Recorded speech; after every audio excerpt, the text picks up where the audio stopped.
of the rare times where I can say there's not a lot of news. There's not a lot of news, but the news that we do have remains significant, and that is the government is shut down. This is the first full day of this.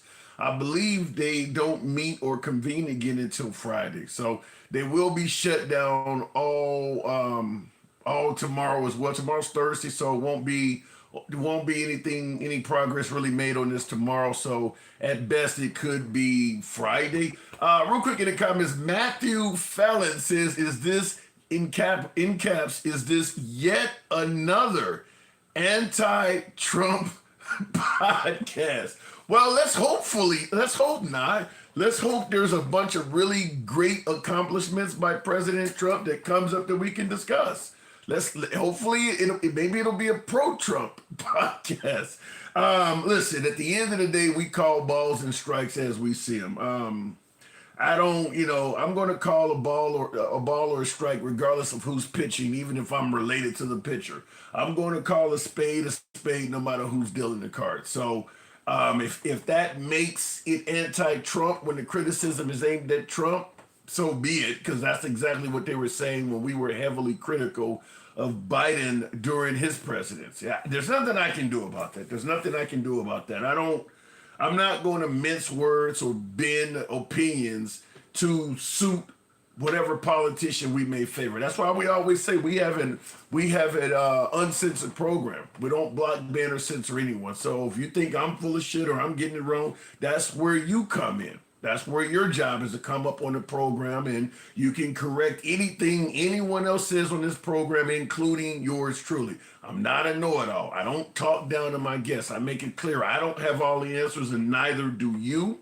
That's the reason we set this program up, so that we can all meet together, exchange some ideas, and hopefully, open up some minds. And in the meanwhile, we're going to talk some shit. So that's what we tend to do. So will it be another anti-Trump podcast? I don't know. Depends on what we discuss, but it will be MAGA friendly. It always will be MAGA friendly. Always will remain MAGA friendly. That's the way it's been ran from day one. That's the way it always will be ran. Real quick, I just wanted, before we continue on the monologue and start taking callers and things like that, I do want to point out something, because I often get this in the comments. I'm currently staring at 4 different devices. There's comments flying all over the damn place.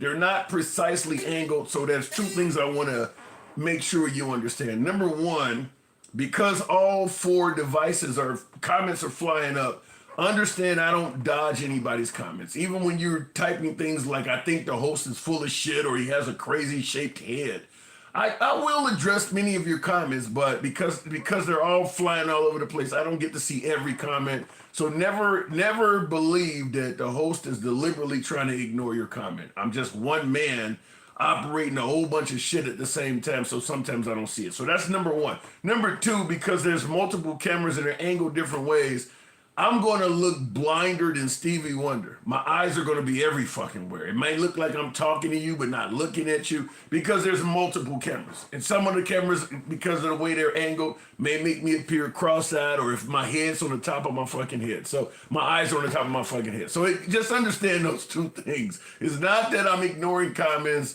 and it's not that I'm cross-eyed. It's just that shit is everywhere. That's how the program works.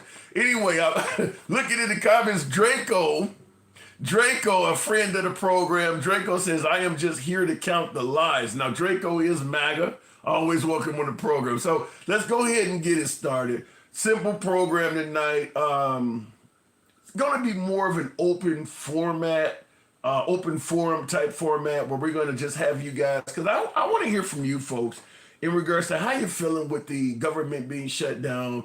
Why are we so divided? I don't think we're at a point anymore where we can pretend like we're not divided or it's just in your head. I think we all will acknowledge that we are a very divided country. And I'm going to ask the obvious question. How the hell did we get here? How did we become so divided? What caused this? And is there any solution to undoing it? We are extremely divided. Some would say we've become so divided that folks are starting to get violent. You hear particularly our current commander-in-chief, President Trump, pointing out that, the radical left is, virtually every act of violence now. You're seeing President Trump get on TV and quickly say it's probably some left-wing radical. So I do want to ask you folks, how do we get here? How do we get so divided? And I see the comments. Miss Mobetta says it's okay to have eyes cocked like a pistol.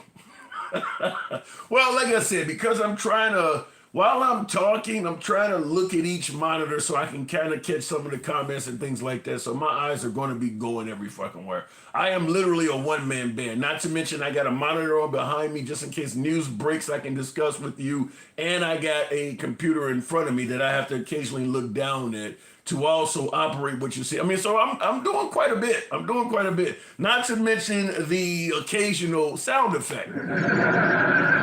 So I don't throw those in too much, but we do have that as well. So there's a lot going on. Anyway, that's not far off, says Jeremy. Good evening to you, Jeremy. Why is it the Democrats' fault? Please don't make peace. Wait a minute, let me read this. Let me get this comment and do it justice. Paul, you says, why is it Democrats' fault? Please, Don, make peace at home at least. Now, when you say Don, I'm assuming you're talking about the president? Are you talking about the president? Are you saying, because how do we get so divided? I'd like to see, post some of your responses. Before we start taking calls, I want to see what you guys have to say in the comment section. What is your opinion on how do we get so divided? And by the way, when did it start? When did we get as, because we haven't been this divided as we are now. So it had to start somewhere. How did we get so divided? When or where the hell did it start? Is there a certain incident that kicked it off? Is there a certain person that's kicking it off? A certain subject? Why are we so divided? Was some kind of wild legislation passed that's pissed off half the country? What is it that's leading us being so divided? Looking in the comments, and I see Jeremy says the left. There you go. So it's just all the left. Okay, simple enough. Extremists are the reason on both sides. However, one side is worse than the other, says William Perry. I'm thinking William the Refrigerator Perry. William Perry, when you say that one side is worse than the other, I would love to have you elaborate on that. By the way, your answer is divisive in itself, but I would love to hear you elaborate on that. First lie, you dodge comments, says Draco. I've read 2 of yours already, Draco. Draco is accusing yours truly of dodging comments. Okay, fair enough. By the way, for those who show the program some love, I'm gonna absolutely see your comments right away. If you make any type of super chat or anything like that, it changes the screen colors. So I read 100% of those comments because they actually change my screen colors and things like that. So when you're showing the program some support, that's one way to guarantee it. But I do read a lot of comments that have nothing to do with anybody supporting the program. Citizens United. You're saying Citizens United, Katrina Marie, is what divided the country? In what way, fashion, form? Now, Leroy, you says 8 years of Bill Clinton followed by 8 years of Obama, blind justice. Well, but there was 8 years of Bush in between that. So, I mean, okay, if we had 8 years of Clinton and you're suggesting this blind justice, what did 8 years of Bush in between that do to address the blind justice? Let's say 8 years of Clinton turned out to be the most divisive time we ever had in this country. Well, the job of the next guy, which would have been George W. Bush, is to heal and ease that division. So it shouldn't just pick back up when Obama get in office. That would mean George W. Bush may have failed at something. So we want to talk about it from that standpoint. I'm going to go to the comments soon here. I mean, better get to the box. Clinton's impeachment and Trump's impeachments all for no reason. I don't know if the Clinton and Trump impeachments would I wouldn't categorize them as being for no reason. They could be the most lamest of reasons, but fact is Bill Clinton did get caught in a lie before Congress. I mean, he did commit an act of perjury. That's what he was impeached for. And then, of course, President Trump, whether or not, or better yet, how you feel about January 6th, I mean, he did, based on little to no evidence, try to get Mike Pence not to certify the election. had a very wild protest, directed all of those folks at the Capitol building. And now looking back that we have nearly 5 years to Monday morning quarterback what Stop the Steal was about, it doesn't look like it was based on anything of significance. And yet you had folks like Ashley Babbitt lose her life and stuff like that over it. So I don't know. I mean, we can agree that maybe some of you folks do not think the impeachment should have happened because the reasons were lame. But there was something there in Clinton and Trump's case. They did do something. January 6th rioters got 30 years in jail. All of them didn't get nowhere near that. In fact, I don't know of any January 6th rioter. Even the head of the Oath Keepers and the head of the Proud Boys did not get. None of them got 30 years. I think you're overstating that significantly. And none of them got. I don't think a single protester got 30 years in jail. You're overstating that. Anyway, we'll go straight to the box. Open forum. How do we get here? Why are we so divided? Miss Mo Better. Good evening. Welcome to the program, Miss Mo Better. The internet media. What do you mean by that? The internet exposed the lies that like the internet sometimes presents its own lies in itself. Miss Mo Better, good evening. Hang on a second. Hang on. I got my Bluetooth on, so I hear you coming out of an earpiece as opposed to. Okay, can you hear me now? Okay, much better. All right. So what were you saying? I was saying don't repeat some of that shit, like, because that shit that Jeremy talking about, like the lies of legacy media. That, come on. Well, to be blaming everything on the media. Well, to be honest, the media does lie. Legacy media lies. Right-wing media lies. Some of them do, but they make it seem like it's only the media lying. No. Now they'll get Trump up in front of a screen, and he'll lie. Every word that comes out of his mouth will lie. Guess what? They'll blame it on the media. So you say blame it on somebody taking it out of context. So you're saying if President Trump says something that's not true, MAGA will say the media's at fault for that? They will blame it on the media. They've been doing it since he ran the first time. Wow. They demonize the media. Yeah. See, the thing about the media, and the thing is about the media, their job is not to tell the truth. It's to get it first. It's to be the first. Wait a minute. No. I'm trying to tell you what I know, and give me what you got. Give me what you got. My job is not for you to get up here to actually tell you the truth. It's to get those ratings. Be exclusive. That's dangerous, though. And some of it be some of them be lies. No, Mr. Mo Better. Hold on, hang on. That is dangerous. If you're only. I'm not saying that it's not dangerous. I didn't say that it wasn't dangerous. I don't buy that. I don't buy that. You don't have to. You don't have to. But that's just like police officers are not taught the law. Yeah, you're telling me that the job of the media is not to tell the truth, it's solely to get ratings. I agree it is to get ratings. Hold on, hang on. I do agree that they're trying to get the scoop on the story and be exclusive, and they're trying to get ratings. But if you are deliberately, intentionally telling the public information that you know is false while you're telling it, to me, you're not doing your job. That, to me, you're failing at what you're doing. You shouldn't. I agree. I agree with that. I totally agree. But that's not what happened. Ask Fox News. Yeah. I don't. Fox News. Well, but here's the difference, though. It's evidence. Here's the difference. I'm not just making this up. Here's the difference, though. Fox News, at least in my opinion, CNN, maybe even so to this point as well, once they started putting on folks like what we're doing here when we're debating and commentating, it shouldn't be called news anymore. At that point, it's just a entertainment program, kind of what they used to dialogue. That's what they used to defend Tucker Carlson with when he got caught up lying about, what did he lie about? I think it was the election fraud. So right? Yeah, so they in court they said no, this is purely for entertainment. That's what a lot of these lying media outlets you're talking about. It should be called entertainment networks. It should, and they should be held to a lot. But again, it's very selective. It's very selective. Like Fox News praised Trump. Yeah. CNN and everybody else does it, and guess what? The other ones are the bad guys, but Fox News are the ones who got hemmed up for lying. And the $16 million that Trump sued had nothing. Is nothing compared to $750 million. Yeah. Well, Fox News is the bad guy to the Sometimes liberals. bigger than others. Fox News is considered the bad guy to liberals, though. I mean, the right thinks Fox News is honest news, but the left does see Fox News the same way the right sees CNN. Well, see, this is what I'm saying. And that's why I said their thing is to get the ratings. It's not. I'm not here to tell you no truth, whether you want to believe it or not. My objective is to be exclusive. You heard it here first. Don't you hear it a lot when it comes to the media? You heard it here first. They got exclusive interviews, breaking news. Yeah. All of that stuff is to say I'm first at this. We got the information.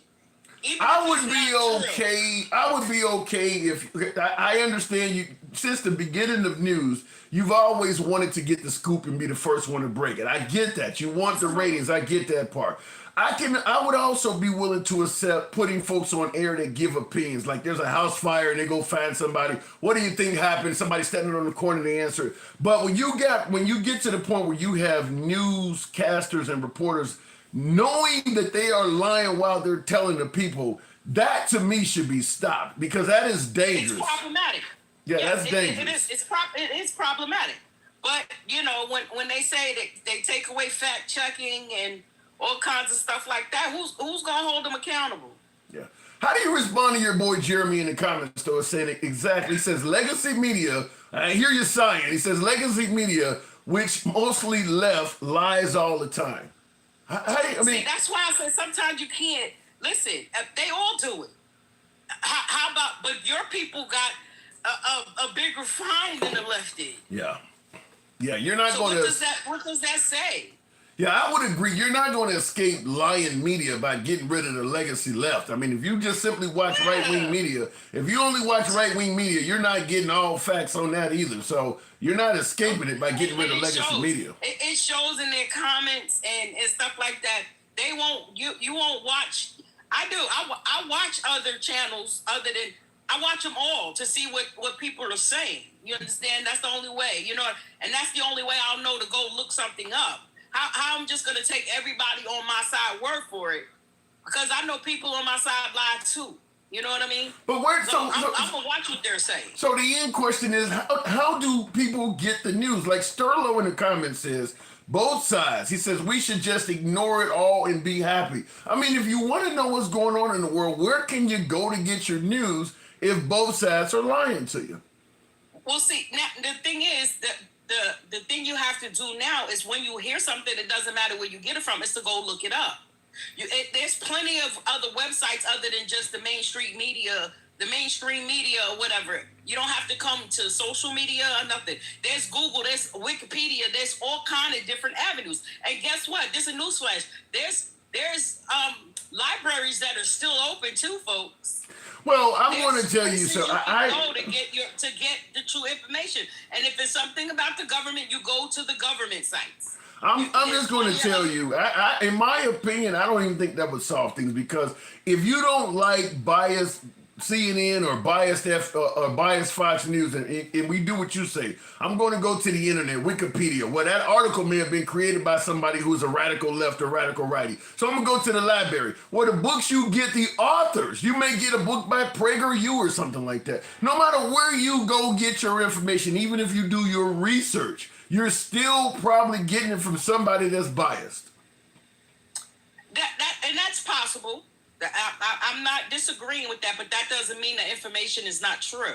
True. Yeah, that's true. Well, then you can just watch the news. It's not true. They could be totally biased. Well, then you can just watch the news and do that. I mean, like you said, it may be biased, but it might be true. But again, it takes you to go do some more research and do more digging. You have people that like information, that like looking up information and challenging what they heard. You have people, which I'm one of them. I'll sit down and I say, wait a minute, let me go see. And that's the glory of having more than one device. I put my phone down and, so there's too many other avenues out there to say that's just to stick with a lie. There's too many avenues. That means you're foolish and you don't want to hear the truth. Well, That. everybody don't always have the time to do deep dive research on every story. I get that. I get that part too because listen, when I'm working, I don't have time. You know what I mean? Yeah. And right now, I work for the government, so but I'm considered an essential worker. So How do you feel now? I know you're not a Trump supporter. You're working for our government, which is headed by Trump. Do you feel is your job in jeopardy in any way? Well, right now they took my job is still open. We're still operating, and being that we are in a bargaining unit, we have 6 months. Your union? For them in the union to decide whether they're going to say yes or no to anything when it comes to us. Have they tried to attack your union? No. Okay, because I know he's gotten rid of some federal employees. Their right to have a union he's gotten rid of. Yeah, no, they haven't bothered us. But they do have some other employees that office workers and stuff like that are furloughed. They furloughed them, but we are considered essentials because the scientists have 24-hour experiments going. So the lab has to continue running. So now, when you say when you get furloughed, is that laid off or is that fired? No, that's just laid off. Okay. So it's off. You have a specific amount of time. But the thing is, with a shutdown, there's no time limit on a shutdown. This can go 30 days. This can go 90 days. This can go on and on.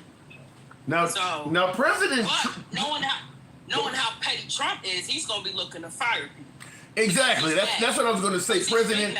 Exactly. Because he's already promised to fire people. So. Yeah. He was doing it already. He was already fired. Right. How many jobs? Over 300,000 jobs has been lost under him when Doge was in run.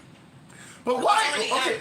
Okay. Now, we've had plenty of government shutdowns in the last couple of decades, so it actually happens fairly often. But you don't normally hear of a president firing people. Normally, you have if you're essential, you're still working, you don't get paid, you end up getting the back money when the government opens. But you don't normally hear. Why is he firing people though? Because when you deal with somebody who really has a low IQ and low moral, he doesn't care what happens to people. See, that's the difference in conservative and liberal. They feel the liberals want to give out too much. But if you're talking about America first, why wouldn't you want your people to be able to sustain, or be able to be self-sufficient? I gotta get somebody from MAGA on here because I would like, just like you brought up America First. He don't know shit. he don't be knowing a damn thing. well, Jeremy admitted he's not MAGA. He's actually somewhat. He be lying. He can't be. I believe now he's just a troll. He just be here because he ain't got shit to do in that basement. But I gotta get MAGA on here because I do want to know what America First means. Because you raised a good point. Like, you're gonna say you're for America First, but anytime the liberals start talking about doing something for Americans, you don't agree with it. So what is the definition of America First? That's just been my whole thing because you don't want to help. You didn't want to help with student loans, and Biden did. You don't want to help people. First-time home buyers. You want to cut out all of those programs. Now Trump talking about permanently getting rid of programs that people actually rely on. They took away funding for women in domestic situations. You took away funding for childhood cancer research. Like that is so not American. What America is he talking about? And I'm sorry, help me out. Help me out, Tim. I don't have an answer for you. I'm gonna see if I can find one. I do gotta move it on, but I don't have an answer for that. It's a great question. Yeah, no, help me out. Because Lord have mercy. I'll see what I can do. And no, I'm not intimidated by you, Jeremy. You give us a headache. It's like you get that mosquito buzzing in your ear. That shit just won't go away. That's you. You don't call them out so much. I may have to go to them next. Miss Mobetta? Okay. Always a I'll pleasure. be here. Thank you. Moving on with the program, by the way, I'm going to ask that you folks tap the screen. I just, this is my first time doing it. Tap the screen if you happen to be watching on TikTok. Smash that like button if you're watching on YouTube. Congress plays blame game over shutdown. I happen to see on my big screen there Obama was speaking. Tap the screen, get the likes on up to about 15,000, THOU. You can make that happen if you let your thumbs not be lazy. This is an open forum, free speech program. We don't block, ban, or censor anyone. We go left of Bernie Sanders to I'm having dinner with Q. So everybody gets to speak on the program, and we always remain MAGA friendly. Jeremy is white bread. What the hell does that mean, freedom fighter? Better than the Biden hole. Talk, give me a better solution and I'll listen. What is the Biden hole, Jordan? What is the definition of the Biden hole? This lady is what most people with half a brain is thinking. What did she say, Michael? What did you say to make you say that? Fun fact, why is Trump going to fund Argentina debt with our money? Simple answer, because he can. That's the way I'm gonna start with. A lot of things that Trump does, the best answer to it is because he can. A lot of things he do, certainly if you lean left or maybe even happen to be independent, a lot of things he does may not make sense to you. Just so you could probably solve it by just simply saying because he can. But looking in the comments before we continue on, and tap the screen, get us on up to 15,000. The reason why she's half brain because she used the word cap. Really? That's just slang for lying. Using slang words make you to the point. I don't really use the word. I know what it means though, but saying the person is capping, that means you got a half a brain, really? That's a pretty low bar to have half a brain. You know exactly what it is. Wait a minute. Okay, Ethan, you could have helped me out, Ethan, with as much as you could type by actually clearing it up. But he says you know exactly what the answer is. Don't sound silly. No, I don't know. That's why I'm asking you. She's saying that he's cutting services needy people need. How Christian? I don't get the Christianity thing. And that's the reason why, and I'll go to the box next. Tap the screen, get us up to 15,000. I don't get that part, is that the right tends to be far more evangelical, far more Christian-based than the left does. And my viewer is right. The right is real big at cutting out programs for the needy. I would need somebody to explain that to me, because it doesn't, on the surface, appear to be very Christian-like. I mean, I grew up, in church every Sunday and going to Bible school every year. You had asked me when I was a young man what I want to be when I grew up, I would have said a pastor. I really wanted to be a pastor.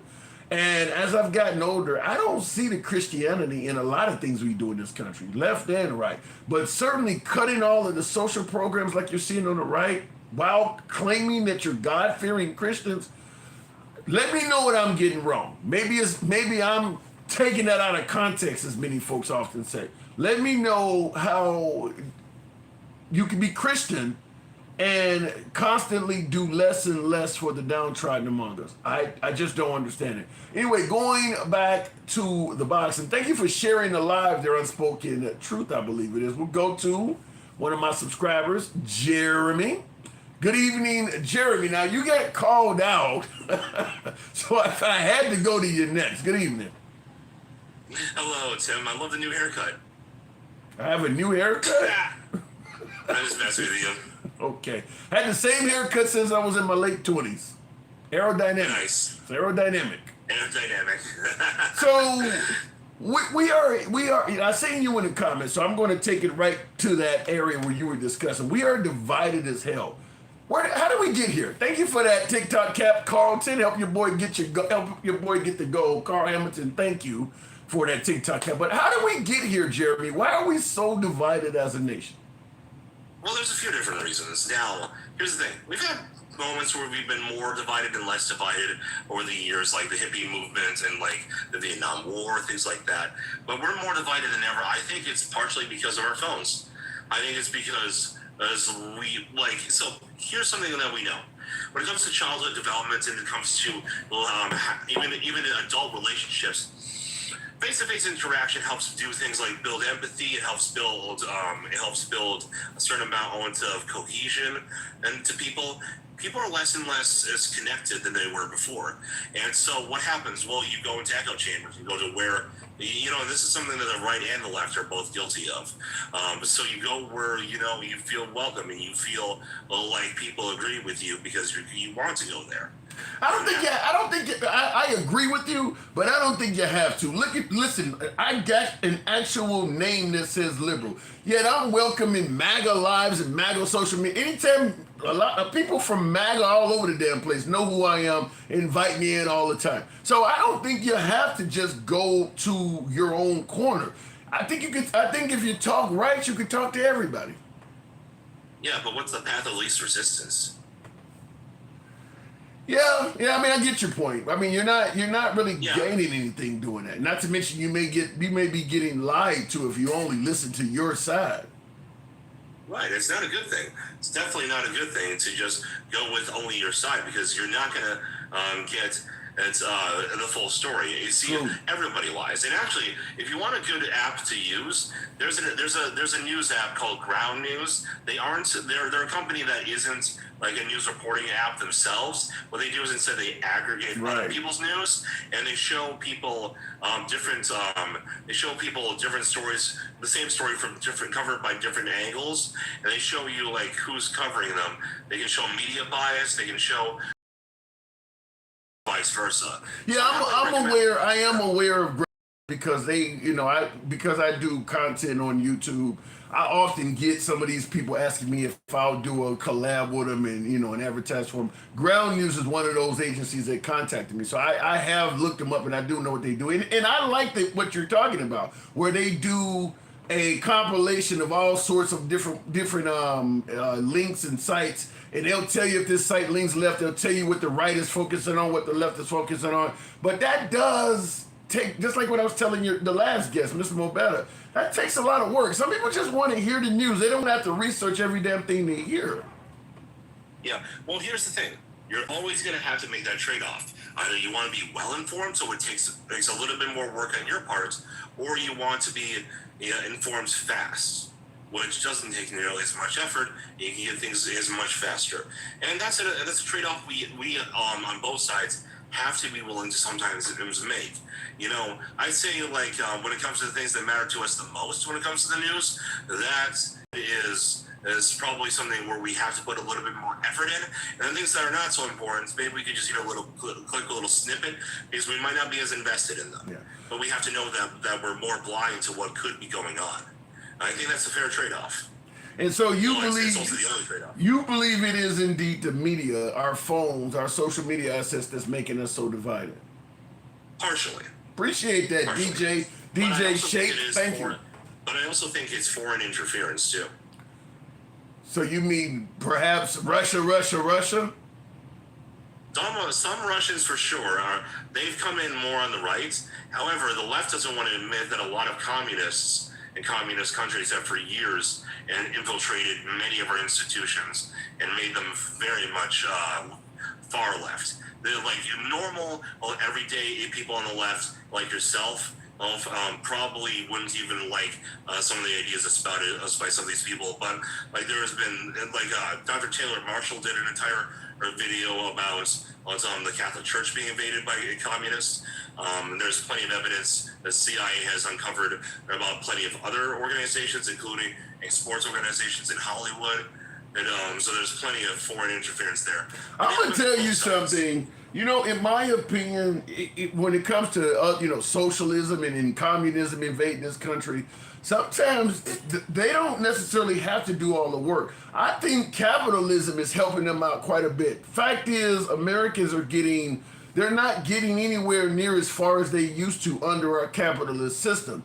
And what that is leading to is a lot of Americans who favored capitalism are like, well, shit, if this is capitalism and I can't afford to even pay my rent, I got to work 3 jobs, I don't have any health care, damn, I'd rather try that socialism shit. That's what I think is happening, is that the capitalists that lead this country, I guess I'll say corporate greed or whatever you want to call it, but the greed at the top has gotten so great that folks don't get as far doing what our parents used to do to survive under the capitalist system. They're just not getting as far. That's why those other systems are starting to look enticing.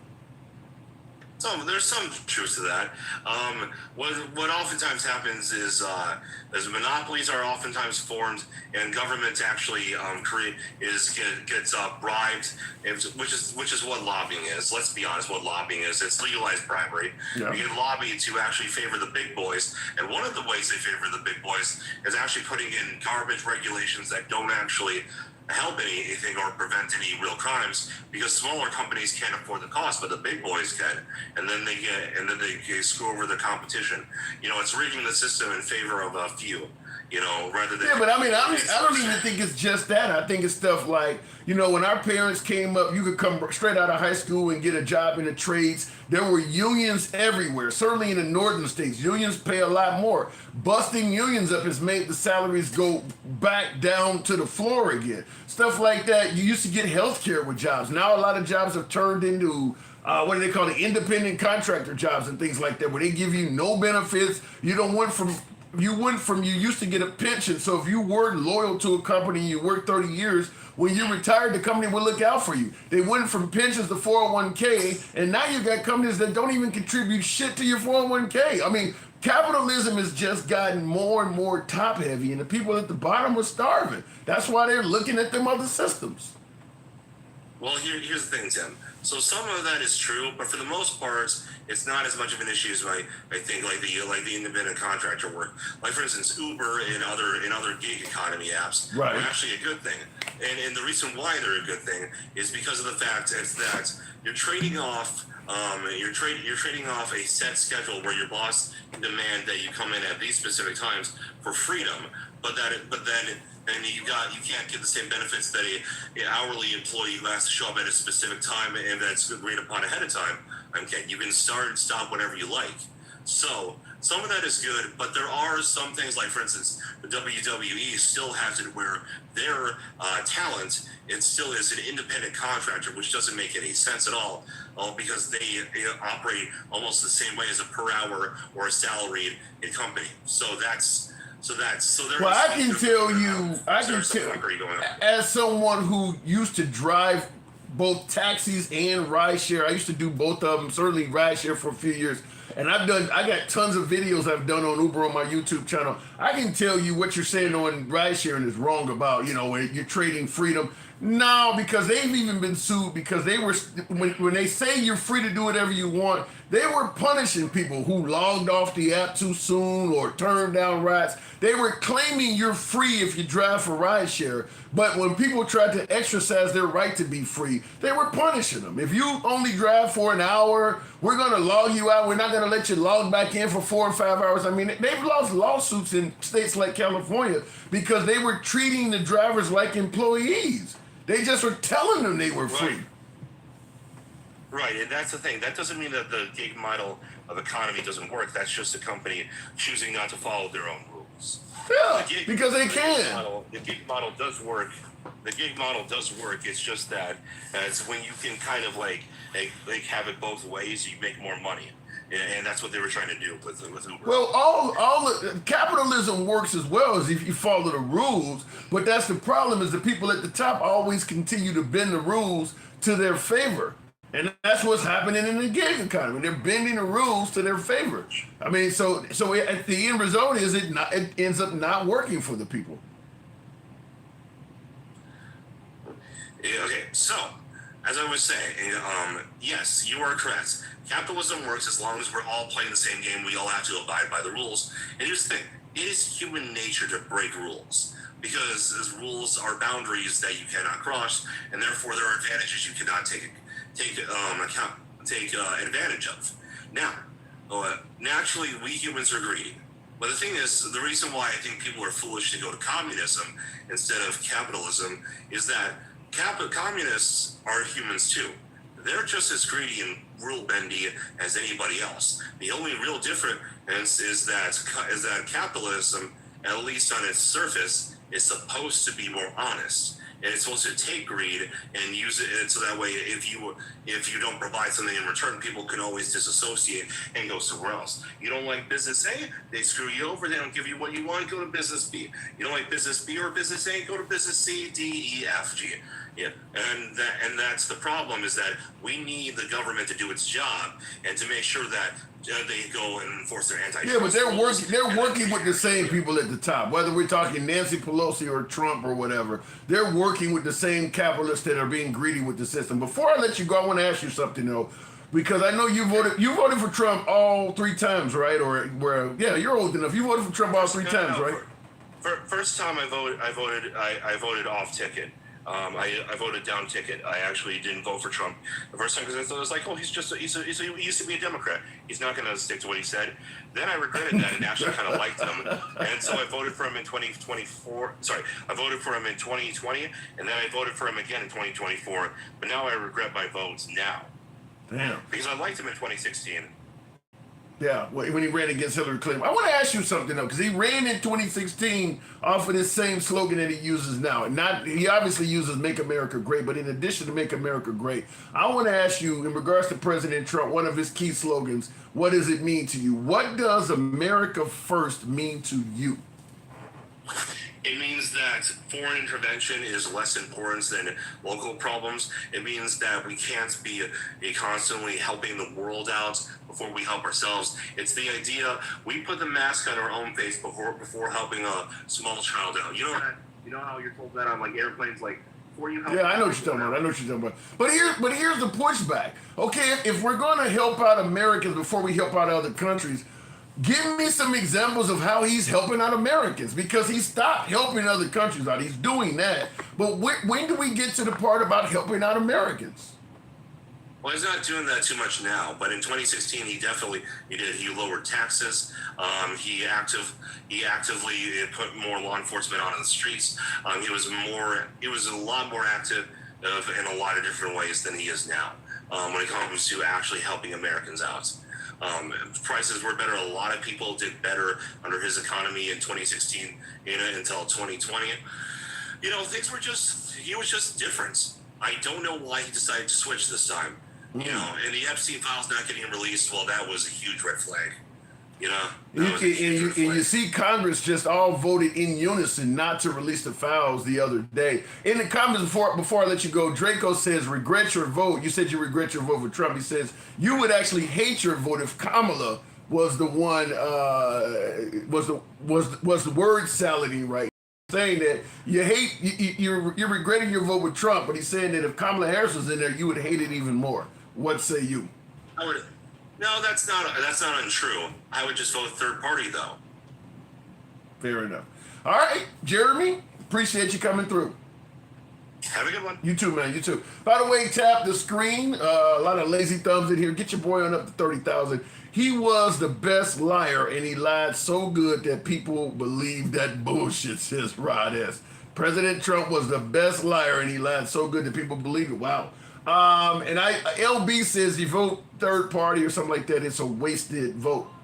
A lot of people agree with you. If you don't vote for the one or the other, Trump running against Kamala, Trump running against Biden, Trump running against Hillary Clinton, Obama running against Romney, Obama running against McCain. If you don't vote for one of them, you vote for somebody else, it's a wasted vote. I actually agree with that. I actually do agree with that, because none of those other candidates, even the Ross Perot's, who actually probably was the biggest third-party candidate in recent history, Ross Perot was, even he didn't come close.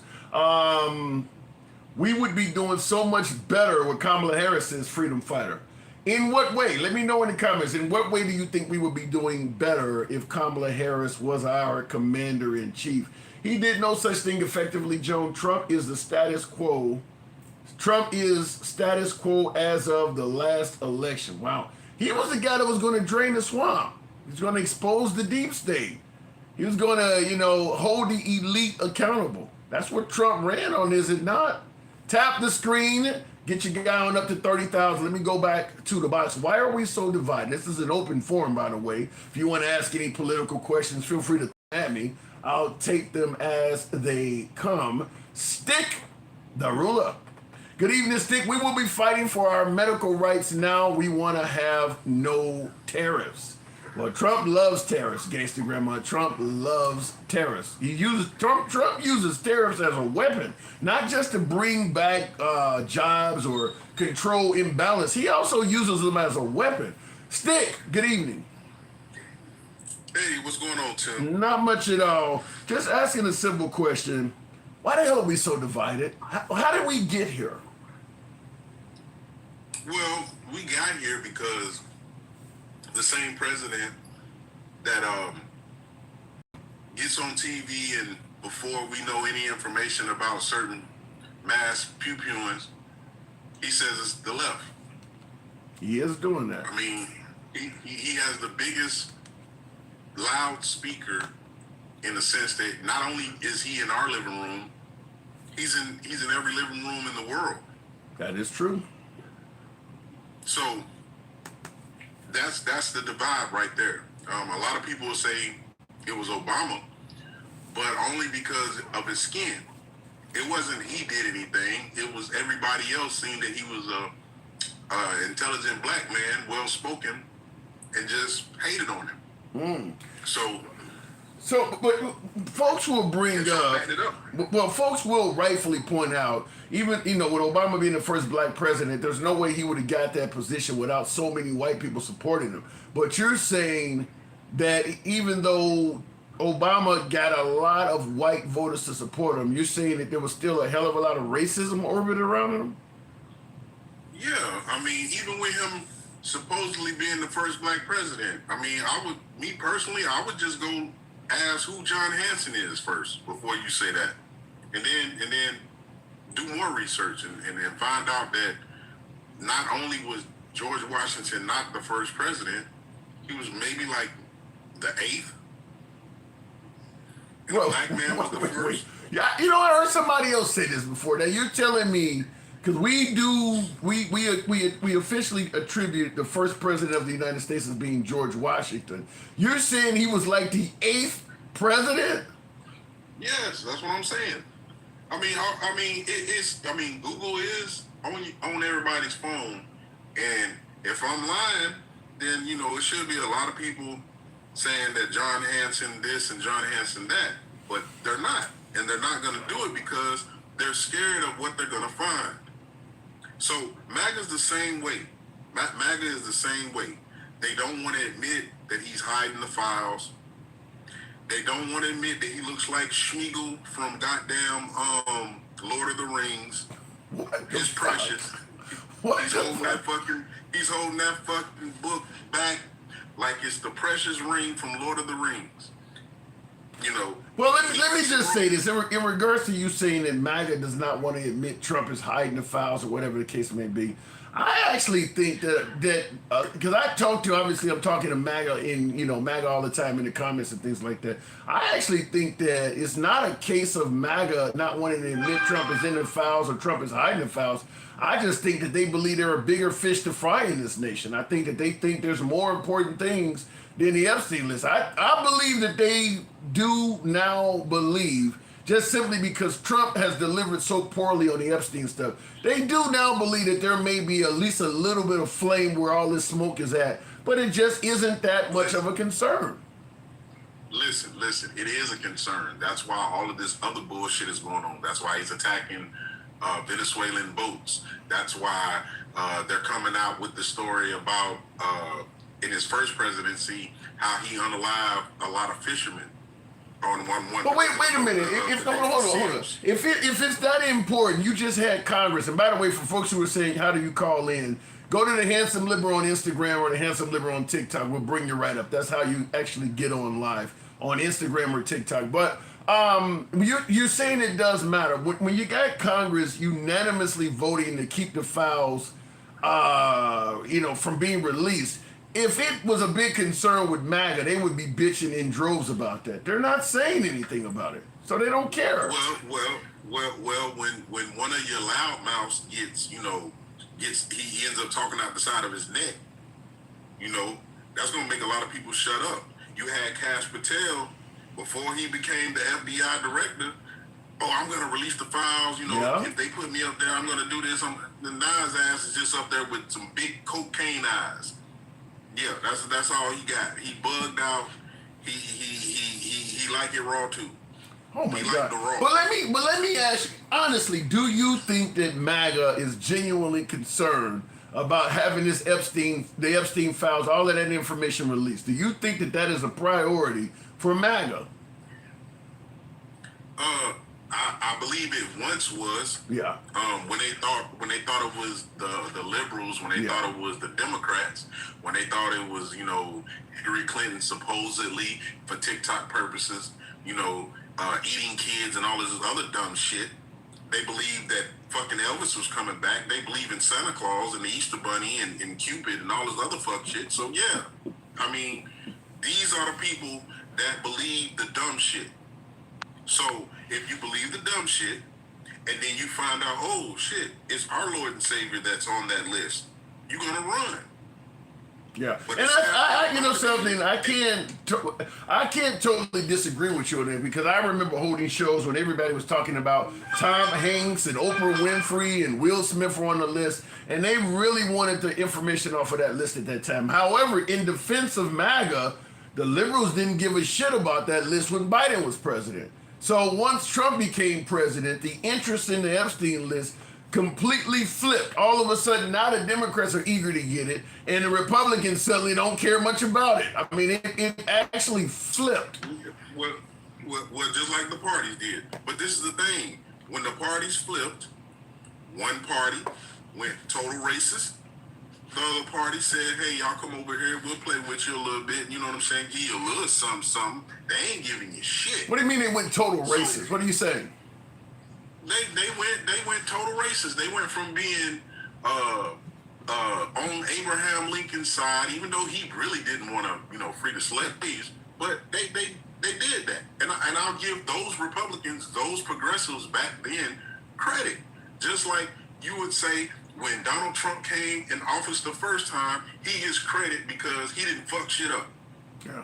Even though he had a fucking golden goose. It still ended up being horrible because of all the decisions that he made, the messed up decisions that he made. So he still ended up fucking up the golden goose. I mean, actually, you know, I guess the issue probably is more of Trump, you know, causing a lot of rift with the trolling in his mouth. But take that away. In his first term, he actually has some big accomplishments. Operation Warp Speed is a historically large accomplishment. Some would attribute that for saving millions of lives. That came by way of Trump. Okay, so now this is where it gets tricky, right? Because I'm a good person and I agree with you, right? But what do I believe? Is it a great accomplishment or don't take it? Because that's what we got from him. Yeah. And that's what I said, because of his mouth. I mean, if Trump had just orchestrated Operation Warp Speed, people took the vax, and you had the medical professionals attributing, you know, that the vax would save millions of lives, and Trump was not involved in telling people, you don't really have to take it and all. If he didn't get involved in the actual social side of it, that would be Nobel Peace Prize level shit. I mean, he would be responsible for saving millions of lives. But then when he got involved in it and started going to the far right with it, he kind of shot himself in the foot. Yeah, and that's my point. So which one do I believe? Do I want to give him credit for something that he didn't even believe in himself? Like, come on, what are we doing? And another thing, I do give him credit for Operation Warp Speed, but I don't take away from how you feel about it, because yeah, he did not promote his own what he put out there. He should have promoted it. He could have saved more lives, whatever the case may be, but it would have made him look a hell of a lot better for delivering that to the people. But the way he pushed it, yeah. I can't take away from what you're saying. So they switch up, and that's what led to this conversation about the switch, right? I said something about the Republicans, how they used to be, and now how they are today. How they are today, that all they do is turn on the TV or go on X or go on Fox, which is TV, and they hear them say what they say because they listen to Trump, and then they repeat what Trump says. It seems like everybody's fucking gargling semen. Like, Oh for my real. God. Well, okay, how about this? Here is what could be a huge accomplishment going forward from President Trump. Coming by way of James Henry in the comments. He says Trump RX, Trump prescriptions. Trump RX is about to lower medication prices all across the country. That part. What about that? What is 1,000%, huh? He about to lower it 1,000%, 1,500%. What we doing? Did he say that? Did he say 1,000%? Yeah, he said 1,500%. I'm about to lower 800%, 1,500%. He was just throwing shit out. I mean, when is it free? 1,500%. I mean, you paying me to get this damn drug? What are we doing? Well, let me defend Trump by simply saying, don't pay attention to the numbers. Anytime Trump is required to give you numbers, if those numbers can be exaggerated to strengthen his cause, expect the numbers to be exaggerated. His height and weight for a mugshot, his how much money he's worth, how big was his inauguration, how many votes he won by. He likes to exaggerate. We already know that. Well, this is the thing that I need you to MAGA whisper to him. Anytime you go past 99%, it's free. It's free. He needs to understand that. I mean, that's probably why all his businesses went bankrupt. So he's going to cut drug prices by 1,500%. I get it. It's humorous. Yeah. That's a Bidenism. What are we doing? What are we listening to? MAGA, just give me something, man. Give me something. Give me something of substance. Come in here, sound normal. You guys are really sounding like we already knew. Not everybody, but majority of y'all, MAGA, y'all some weirdos, man. Y'all crash sites like Grindr when y'all come in town. Like, it's just one of those things, MAGA. Y'all got to stop it. Just stop it. Right now, everybody in MAGA reminds me of like Peter Griffin. How so? They do. Because they're fat, sloppy. No. Blue collar. No. Man, listen. But even buddy that was in the Marines that did that mass pew-pewing, man, that dude, he been drinking beer every day, all day after he get off work. Every day, all day. I think you just got hatred to it. Run for the scene. He had to do what he did the way he did it because he couldn't run from the scene. I think you just got blind hatred towards MAGA. I mean, some of that's funny, I got a big beard. I do. I got a big beard, right? Okay. But it's manicured and well kept. Okay. He just got a big beard. I mean, it's got probably sticks in it, a bird in it. Like, really?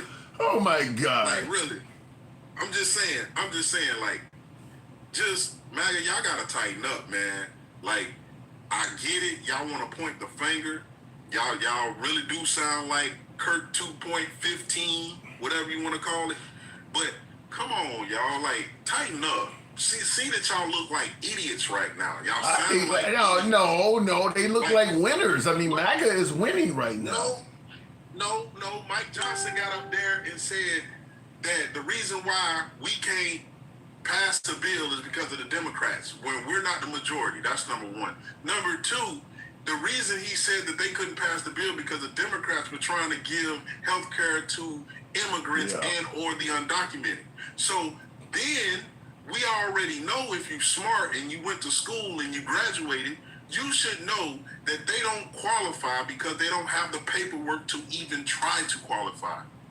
Yeah, I've been hearing news stories. I've been hearing all over the news today from various sources that claim that the Democrats are fighting to give health care to illegal immigrants is false. There's a federal law that says you can't even do that. You know what I think it is? I don't think it's that the Democrats are fighting to give health care to illegal immigrants. I think what they're talking about is emergency care. Let's say if somebody's in this country illegally, undocumented, and they get shot or get hit by a bus or something, and they go to the ER.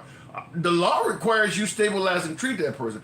I think there's some MAGA that don't want to do that. I mean, if you're here illegally, you should. Oh, no, don't say that, Tim, because they pro-life. That's not true. Well, They want those immigrants saved. They want those babies saved. They don't want them like in cages. No, not the MAGA that I know. I got So I got somebody in my comments right now. Illinois Accountability saying they don't deserve it. So yeah, if you take an illegal immigrant to the ER to stabilize them after some kind of medical emergency, there are folks who would say that they should not be taken care of out of the taxpayer dollar. I will say this, and I'm gonna say this one time. You know, there's hospitals. They're called indigent hospitals. They know that you're broke, but they will accept you anyway. And then going forward, it might be some federal dollars that they get. But guess what? Again, you're pro-life, MAGA. You saved a life. Don't worry about it. You saved a life. You might have saved a little immigrant baby. You love babies. Come on now. It's for the kids, man, the kids. I don't think they see it that way. Like Sterlo says in the comments, I say they should not be here in the first place. So there you go. I gotta move it on, but yeah, I don't think they want that ER stabilization because that's law. By law, if you go to the ER with a medical emergency, they have to stabilize you whether you have insurance or not. They don't want that because it is taxpayer covered. Go ahead. Last word. Tim, last word. Hey, how many Jason movies are there? You mean like Freddy and Jason, a horror movie? Yeah. I know there's at least 8. I know there's at least 8. Well, actually, it went all the way to Jason X, which means 10. 10, okay. Right? All right. So that's how many times he done came back. Guess what? It don't matter how many times they try to run from them files, those victims are the new Jason Voorhees. They coming. They gonna keep coming back. They gonna keep coming back, and ain't nothing Trump can do about it. He can be dead and gone, and they still gonna be talking about his dirty ass. That's all I got to say. All right. Appreciate it, Stick. Thanks for coming through. By the way, folks, tap the screen. Get your boy on up to about 50, FIDDY, 50,000 on the likes. Feel free to smash that like button if you're watching on YouTube. I see libs are crying in here. Says Grandy's Garden says libs crying here. All right. This dude's got to be trolling, or does he really believe the bullshit he is spewing? And listen, we get passionate viewers from all sides of the aisle. So when you hear folks on the program, whether they're docile and submissive sounding, or they're angry, cussing out, swearing, and very passionate, they do believe what they're saying, left and right. The people, when we're talking to the folks, my humble opinion is most of the folks, when we're discussing politics and the day's events, they do believe what they're saying. So it may be bullshit to you, but then when you respond, they may think what you're saying is bullshit. That's how politics works. If you ever done CPR, understand that that's an absurd argument. You can't be a medical provider and violate do no harm and watch a human die because they didn't have papers. How do you even know? Well, what do you think abortion is? I mean, you're taking what could be, what is on course to be a live, healthy baby, and you're terminating it. They violate the Hippocratic Oath right there. They do that shit. They do it all the time. A lot of the insurance don't cover a lot of shit that is operated oftentimes by doctors. There are plenty of doctors that will put money above the Hippocratic Oath. They just pass laws so that it's okay to do it. I mean, it happens all the time. If I'm wearing a multi-billion-dollar, if I'm wearing a okay, I'm assuming that means you want that to be a different word, Illinois accountability, which says, if I am wearing a multi-billion-dollar business and I know I can get cheaper taxes over in Mexico, obviously I'm going to move my business to Mexico. It's pretty fucking simple, guys. Come on now. It shouldn't be that simple. It shouldn't be that simple. And I'll give you a quick explanation before I go to the next caller. By the way, tap the screen, get the likes on up to 50. When you move your business as an American to another country because the labor is cheaper or you don't have the regulations or the operating costs are cheaper, and you move your business to a cheaper country, but you intend to sell your product back to Americans, in my humble opinion, that should be outlawed. That was one of the reasons I stood up when I went to a Trump rally, because he indicated he was going to do that to John Deere. It should be considered a matter of financial security to this country to let some rich fuck negotiate all those American jobs so that he can hire Chinese, or as you're pointing out, Illinois accountability, Mexicans or whatever. I'm going to fire all my American workers, and I'm going to go to Mexico and hire people that are not in this country, do not have the best interest in this country at heart, so that I can pocket a little bit more money for myself. You shouldn't be legally allowed to do that shit. Period. Do you think that if we could put Chevys or Fords or Buicks on the streets of China for cheaper than what their cars cost, you think they would let us do that? You think they would let us flood their streets with American products like that? That is a matter of financial security. That is a matter of financial security to that nation. We're greedy in this country. That's one of the products of capitalism, is that we will sell out even our own people if it'll put a little bit more money in our pocket. That should not be allowed. It just simply should not be allowed to do that. And I agree with you in the comments there, Kauai. I don't know what the rest of that says, but you say it's called capitalism. Yeah, it is called capitalism. But if you don't put some sort of rules and boundaries on capitalism, the shit will get out of hand. You don't just let people capitalize off of any fucking opportunity. I mean, let's be clear. If you really wanted to have unfettered capitalism, if you dial 911 because you needed help, the police should be able to come to your house and itemize and charge you a la carte for everything they did. When we showed up, you had a burglar here. So we had to call 3 more cars. Each one of those cars, we have to add another $1,000 for 3 more responding cars. In the process, we ended up shooting the offender. That's going to cost you a certain amount of money for each round. I mean, they could charge you for all of that. That's how true capitalism works. You have to put some rules on the shit. Otherwise, it'll get out of hand. And letting folks capitalize off of overseas labor at the expense of American jobs and just the economy of this country in general, it shouldn't be allowed. It just shouldn't. That only really benefits the person doing it, and everybody else pays the price for that. Taking jobs in everything from manufacturing to call centers, putting that shit in other countries, the only people that benefited from that were the few corporate heads that did it. All the rest of us has paid a heavy price for that. The salaries that we make now have went down, the benefits, all of that. We've paid a heavy price for that. That shouldn't be allowed. It just should not be allowed. Like I said, that's one of the things Trump indicated he was going to do when I was at one of his rallies a few years back, and I stood up and applauded. I thought he was doing something. I thought it sounded good. Zachary Smith says, Ted Cruz said we should stop attacking pedophiles. Really? Ted Cruz said we should stop attacking pedos. The GOP is officially the party of pedos. Can't imagine why they don't want the Epstein files out. Well, I mean, the reason they don't want the Epstein files out, to me, in my own speculation, is pretty obvious. They believe it's going to hurt people they care about. It's as simple as that. I mean, Trump from very early on took to social media and stated flat out, stop talking about the Epstein files. He has made it clear since day one, since he's been in office, since day one, that he has not been a fan of releasing all of that information. Everything about him has been resistant to getting that information out. There has to be a reason why he's doing that. And as I stated, I don't think MAGA is really concerned with that. And I've had MAGA tell me, look, there's more important things going on in this country. That doesn't really mean anything to me, or it's not that important. King Finn says, Tim, that argument is full of shit. Don't do that. Don't do that. You bear better than that. I don't get what you mean by the rest of that. But let me go back to the comments and we'll bring up the next caller. Tap the screen, get us on up to 50. Help your boy out with the TikTok caps. Got a small goal, if you will. Help your boy out, support the program.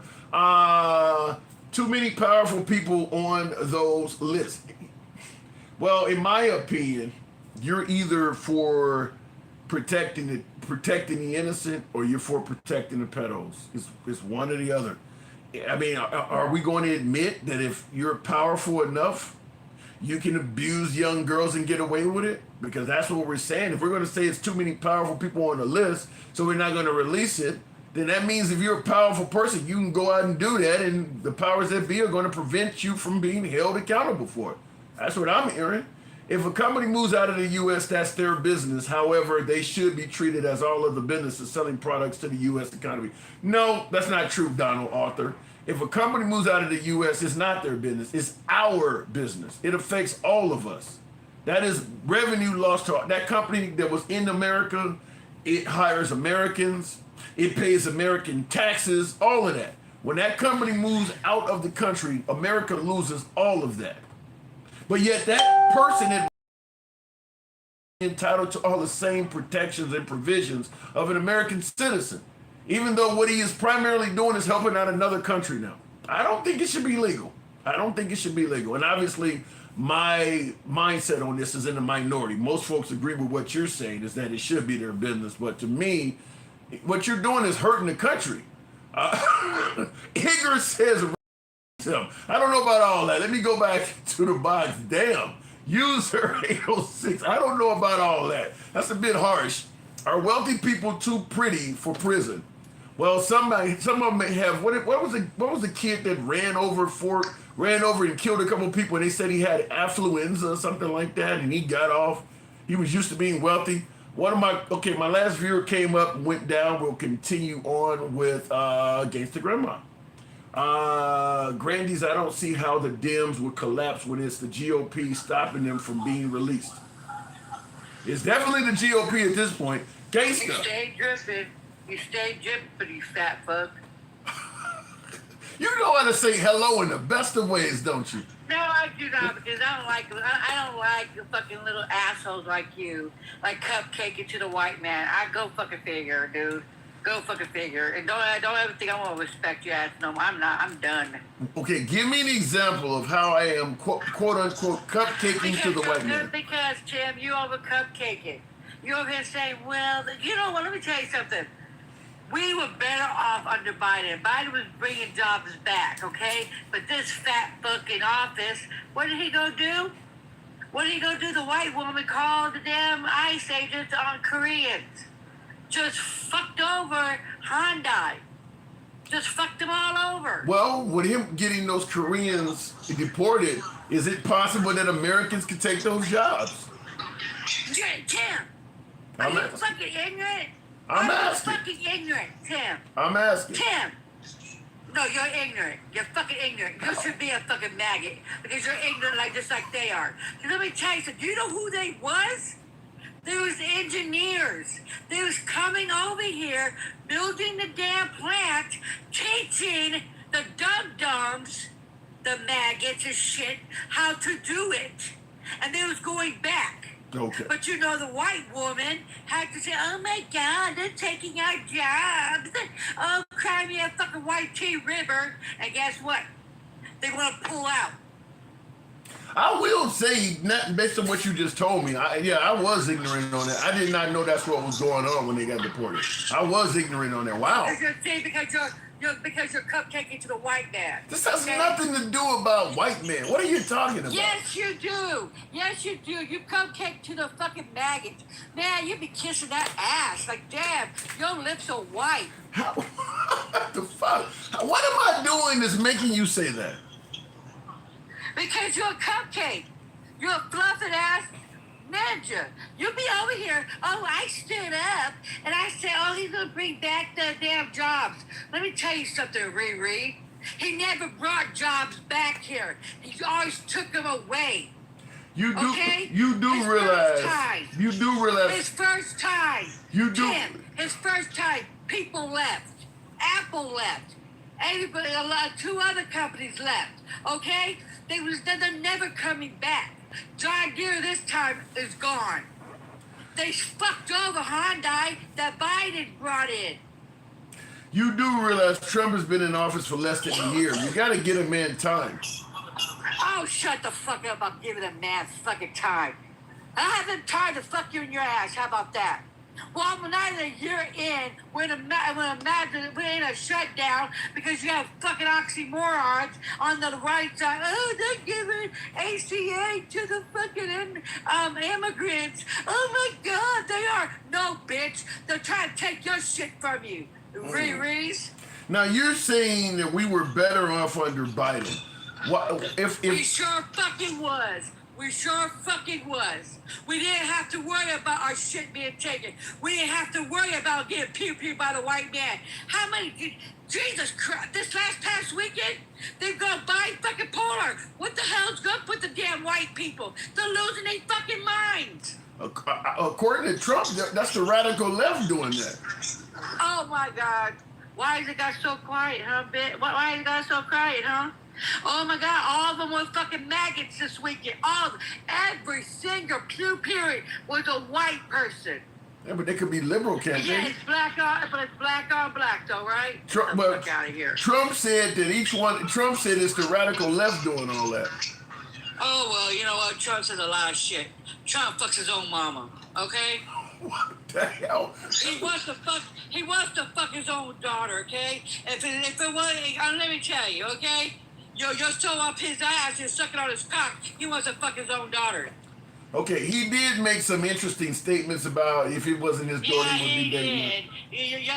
did. Yeah. Shut the fuck up. Maybe man. it was just a joke. You're taking that out of context. You really think who in the name of God would joke about fucking your daughter, Tim?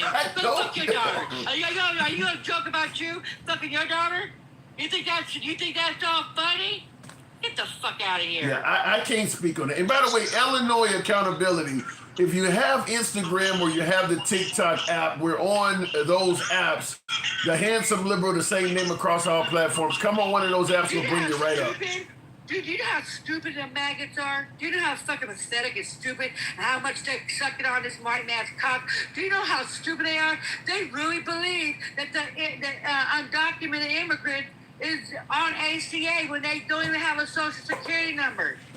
What are They're you fucking their own asses over. They voted against their own asses. And you know what the funniest part about this shit is? They're taking their food stamps away, their insurance is fucking away, and then turning around and giving Argentina fucking money.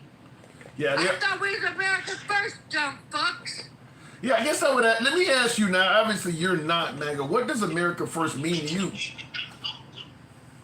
Well, we're never gonna be America first because we're not gonna be white. Okay. So you believe America first means white people?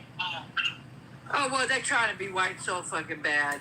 The black maggots, the brown maggots trying to be white, and you're over there fluffing for their fucking sorry asses. This is not fluffing. I don't get what you. You are, Tim. Let me tell you something. They are fucking you in the ass without a fucking condom. You know what? They'll put you in a fucking tree, okay? And you over here saying, yes, master, and you give them so much fucking respect when they don't even give you fucking respect, you dodo. Are you They giving? call you colored. Are you I'm not giving you fucking respect? I'm not giving you fucking respect. You know why I won't ever give you fucking respect on here? Because you don't even give yourself fucking respect. Why do you want me to give you goddamn respect when you're kissing the white man's ass? Now, if you came 10 toes down and stood up and said, you know what, motherfuckers, this is what you're doing, and give them evidence and showing them that, then I might give you some fucking respect. Till then, you can kiss my black ass. Oh man, and I see Sassy in the comments saying, "Get him, Grandma." Sassy, you need to be ashamed of yourself. But real quick from the comments, I want to ask you this, Gangsta Grandma. Heart fan says, can you name one thing that Biden did? While you're talking about Biden was better, what the hell did he do for America? Are you fucking serious? That's what oh my, did you see how dumb these motherfuckers are? That's why he calls them the uneducated. We had the CHIPS Act. We had the oh my God, yeah, we had the CHIPS Act. We had so much going on, and it was bipartisan. Biden went to the other side and got them to do shit. Bipartisan. Okay? So shut the fuck up about the shit what he didn't do. And then he got, you know what? We had 9% inflation because of, the first one that was in the office. And then he got it down to 2.3%. Okay? Now it's almost 2.2%, a little up there. And then, guess what we are at? 3.0%. Everything's gone sky fucking high. How do you yeah, I miss my sleepy fucking damn Joe. I sure do. Because we could at least sleep that fucking night. How do you respond to James Roberts, who says he also let in 10 million immigrants to take those jobs? Oh, shut the fuck up. The last day of fucking damn Trump's presidency, he let over 500,000 Venezuelans up in this bitch. Shut the fuck up. Wait, you said... Kiss my black ass, too. You said the last day of Trump's presidency, he did what? Yes. He let Venezuelans in, over 500,000 of them. Get educated before you fucking talk. Bro, and I see Ted So Detrace. kiss my ass. Ted Detrace says, I can see now Trump initiates Operation Negroes Gots to Go. So, you don't think Trump is going to deport Negroes, do you? Oh, shut the fuck up, dude. I mean, you're so pathetic. You believe, oh, he's not going to do nothing. You think you're safe, don't you? Don't you, Tim? You really fucking think you're safe? I've told you how many fucking damn times I got to tell you. If they did W back in the 1930s and there was American citizens, Dodo, you think you're safe? And there was black Mexicans there on it too. So do you think you're safe? You're not safe. You don't like your black ass. You don't like my black ass. You don't like brown people. And you know what's the funniest thing is? And the racism is right in our fucking face. You know Bad Bunny? Oh my God, the maggots are going bipolar. Oh my God, Bad Bunny's gonna perform and he's gonna talk Spanish. Oh my God, we don't know nothing what he's gonna say because I'm talking English. They're talking Spanish. I'm only laughing. Yeah, I'm only laughing because I have seen several posts that from folks on the right that sound exactly like you're saying. And you know what's the funniest part about shit? Bad Bunny's an American. Well, he's not speaking in regards to American causes.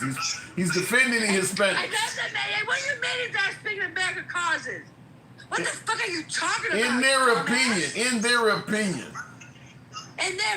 they're racist. In their opinion, that motherfucker could come up here and he could do it. You know what is the funniest part about this shit? He's the number one. He's number one in the whole fucking world. People that don't even speak Spanish likes his ass. You know, a lot of people don't even know who this dude is. I don't know any music by Bad Bunny. Because you're like some kind of special. If you don't know who fucking Bad Bunny is, you under a fucking rock or something. You know what I mean? Bad Bunny's Bad fucking Bunny. He's reggaeton. Oh my God, the white people might hear some reggaeton. They might just die. What was that? Speaking English. Well, now is he from Puerto Rico? Yes. What is the name of the other Puerto Rican artist that was big and he was supporting Trump? You know how stupid. Did you know? And let me tell you, they went ham on Sleepy Joe. Call him Sleepy Joe. He don't know shit. Do you know what this motherfucker said today about Puerto Rico? What? Do you know what he said? No. That Puerto Rico is in Mexico City. Who said that? Your beloved Trumpy. Mm-hmm. You saying that Trump said that Puerto Rico is in Mexico City? Yep. Go Google it. It's free. Yeah, that was Daddy Yankee that supported Trump. Daddy Yankee is also Puerto Rican. He supported Trump. And Daddy Yankee got canceled too. Yeah. By his own people. Yeah. Yeah. Yeah, he did. Well, So let me tell you this. You see, I can't stand the maggots. The Democrats, yeah, they're standing their fucking ground. Yeah, we got a shutdown. And you're not going to blame it on us just because you got your fucking Fruit Loop asses up in the office thinking that he's going to take everything from you, sorry piece of shit asses. You feel what I'm saying? The Democrats are trying to save your asses. That's what they are. They're trying to save your fucking asses. Because if they don't, and and they cave in, those shits will go 3 to 4 times higher. So if, like somebody said, some people pay like $200 a month for ACA, right? For a whole damn family, it's gonna triple. It's gonna go over $600 or $700 a month. Well, Trump never liked Obamacare to begin with. Because it's a black man. He don't like his own people. Do you know who's going to be on and who's on it the most? It's the poor people, the working poor people, the maggots. And you don't have to asses are so dumb and dumbasses. You go look up your bills. They're going to tell you how much you got. How much does their government help you with. Well, then let me ask you this question. If Trump is doing so awful and is going to hurt even his own people, if they're doing that, why? I got folks that are MAGA that are still saying Trump is the best we've ever had, greatest of all time, the GOAT. Because they're dumbasses, Tim. They're uneducated. Why do you think he puts them down every chance he gets? When he said it on his thing that he likes the uneducated. When he tells you that the fucking smart people don't like him. They're mad at him.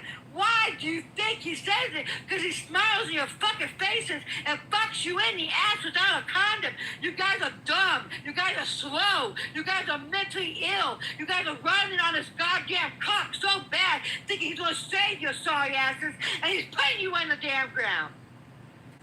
I'm telling you, like in the comments, Johnny 11 says, all I hear is a bunch of liberal crying. I mean, they don't see it that So way. guess what?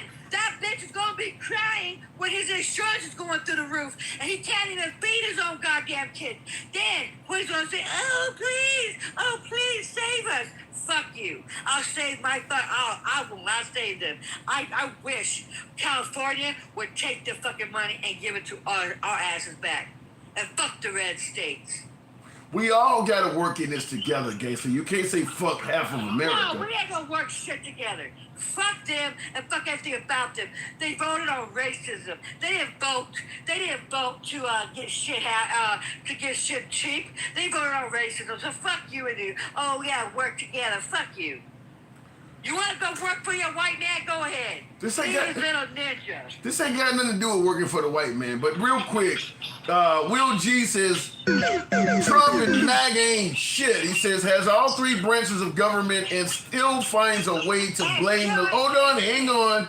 He got all three branches of government and still finds a way to blame the left. While people are clueless, Trump is quietly removing the checks and balances on himself. Do you see any validity to that? He's not lying. Huh? You know what the fucking... You know how stupid the maggots are? They're saying, screw the libs. You're fucking yourselves, though. A lot of Democrats, you guys are fucking yourselves because they're taking our rights away. They're taking your shit away. The First Amendment, you swear he's only going to take our shit away? He's taking your shit away. He is taking you guys' food stamps away. He is taking you guys' ACA away. I don't And think. then the ones that play like I do, I play private insurance. Our shit is gonna go through the damn roof. I already have a letter, and I got a letter this past week saying if all this happens, mine is going to triple because people is going to be without insurance, and guess who's going to pay that? We do. Let's hope it don't get that far. I gotta move it on, gangster grandma. You know what? The Democrats are standing 10 toes down, and I hope they get it. And guess what? They're going to say, oh, it's the Democrats' fault. They always blame us leftists. They always do. But guess what? We're the ones that's going to be doing it. And guess what? Karma is a big bitch. Because when we get back in office in 2026, we get back in office in 2028, what he did to us, oh, payback's going to be sweet. So you're looking for revenge. Oh, see, let me tell you something. I love me Michelle Obama. I love me some of her. You feel me? When she said go high, no, bitch, we're going to go to the pits of hell. Wow. Why do you think I'm not nice to their asses? I'm not going to kiss their ass like you. I ain't going to give them no respect because they don't give your ass no respect. Put on your fucking eyes. You need to put on your fucking eyes because you're stupid as hell. I'll knock them up inside your head. Oh my Because you know what? God. It's the truth. You respect people that don't even give you no fucking respect, Tim. They don't give a fuck about you. If they gave a fuck about you, they wouldn't have voted for this shit. They voted on racism. And you still kissing their ass. You still give them fucking respect. Why would you give somebody respect? And don't I you? respect people from all sides of the political spectrum, Why? gangster. Why do you give maggots respect when they don't even respect you? They call you colored. They call you boy. That's They disrespect one you guy. on the other fucking One line. person did No, that. they be doing it on the other line. No, What they the fuck are you don't. talking No, they about? don't. No, they don't. Yes, Tim, oh Lord, I be up in there watching you, and they disrespect you. They give your balls to you, and you know what you do? Yes, master. Give me that whip. I like it in the ass, master. Oh my God! I gotta move it on. All right, Hey, gangster. wait, I'm not lying, Tim. All right. Have your friends. Have your fucking friend. Like your real friends. Look, for a friend like me, I tell you the damn truth. You a cupcake. You a fucking ugh. You know what I mean? Quit giving them. I gotta go. Okay. I won't be a cupcake. All right, moving on with the program. She said I'm a cupcake. I'm a Damn, that bad, huh? Now Tim be at it with them. Yeah, Mr. Mobetta, thank you. A little bit of defense. Yeah, if you see me in other lives, I'm actually a lot less cordial and patient in other lives. I usually go back at people. I mean, listen, some folks are more passionate than others. Gangster grandma really pulls no punches. I don't feel you can have a decent conversation if both sides are doing what she is doing. So I don't go that far with it. I understand what she's saying. She's passionate about it. She has her way of doing things. I have my way. Handsome Conservative says, gotta be honest, I'm surprised you took as much of shit. Handsome Conservative said, I'm surprised you took as much shit off that woman as you did. Gangsta grandma, just like all my other viewers, are welcome on the program anytime. We got thick skin here, folks. This is a no snowflake zone, so we can handle it. That's why we say we don't block, ban, or censor. Program's wide open. So listen, if you got a passionate opinion, come on up. We'll bring you up, and we can certainly hash it out. Just some people are a little bit more passionate than others. Jackson, appreciate that. Thank you, Jackson. Thank you, folks that are also helping me reach that TikTok goal. Will G says already fired the IG and JAGs from the military and whistleblowers all throughout the government. Gone months ago. Yeah, he's getting rid of all the opposition. That's the way Trump has done it so far. We're going over to Instagram. Who do I have here again? That's Illinois Account YouTube. What's going Oh, Illinois. Okay, Illinois Accountable. I saw you in the comments. Okay, what am I getting wrong? I didn't know if you used like Streamlabs or what. That's why I kept asking. And Well, this is what we're. fellows that are on your. Yeah, this is one what of your we're. fellows that was on there that kept telling me what it was, but I kept missing what they were saying. So. Okay. Well, it's good to have you on. I didn't contact with you. Okay, fair enough. What am I getting wrong? I saw you in the comments. No, you're not getting anything wrong. I agree with you actually on a lot of stuff, but my thing that I don't understand, and I could be wrong too, is like the fact that you know Trump's a multi-billionaire. You know, I mean, like the guy knows how to make money. Yeah, he screwed up. I think if it was that easy to be a multi-billionaire, everybody would be doing it. Okay. He knows that if you raise taxes, corporations are going to go over to other countries that are lower on taxes. I mean, I would. I'm assuming you probably would too if you were running a major corporation. Did you hear my? Did you hear my? Yeah, but did you hear my take on that? I believe that should not be legal. It should not. That's where I agree with you. But they're private entities. They can do what they want. Do I agree with it? No, not at all. Yeah. But it's just like Maytag. I don't know if you have ever heard of Maytag. Yeah, the wash machine. They make washing machines and things like that. Appliances, dishwashers. Yeah. When my dad, like right when I was like born, I'm 29. When my dad and my mom conceived me, I was a little ass kid, and my dad was working at a Maytag, and he was making good fucking money. Guess where Maytag went? Because the taxes went up on that corporation, they went right over to Mexico, and I'm not banging on Mexico or anything like that. I'm using them as an example. All these people lost their fucking jobs, bro, and it's like, the companies knew. They're like, well, if the taxes are going to go up, then we're going to go somewhere cheaper. And we're going to hire all these people that are going to work for less. Yeah, but here is the problem.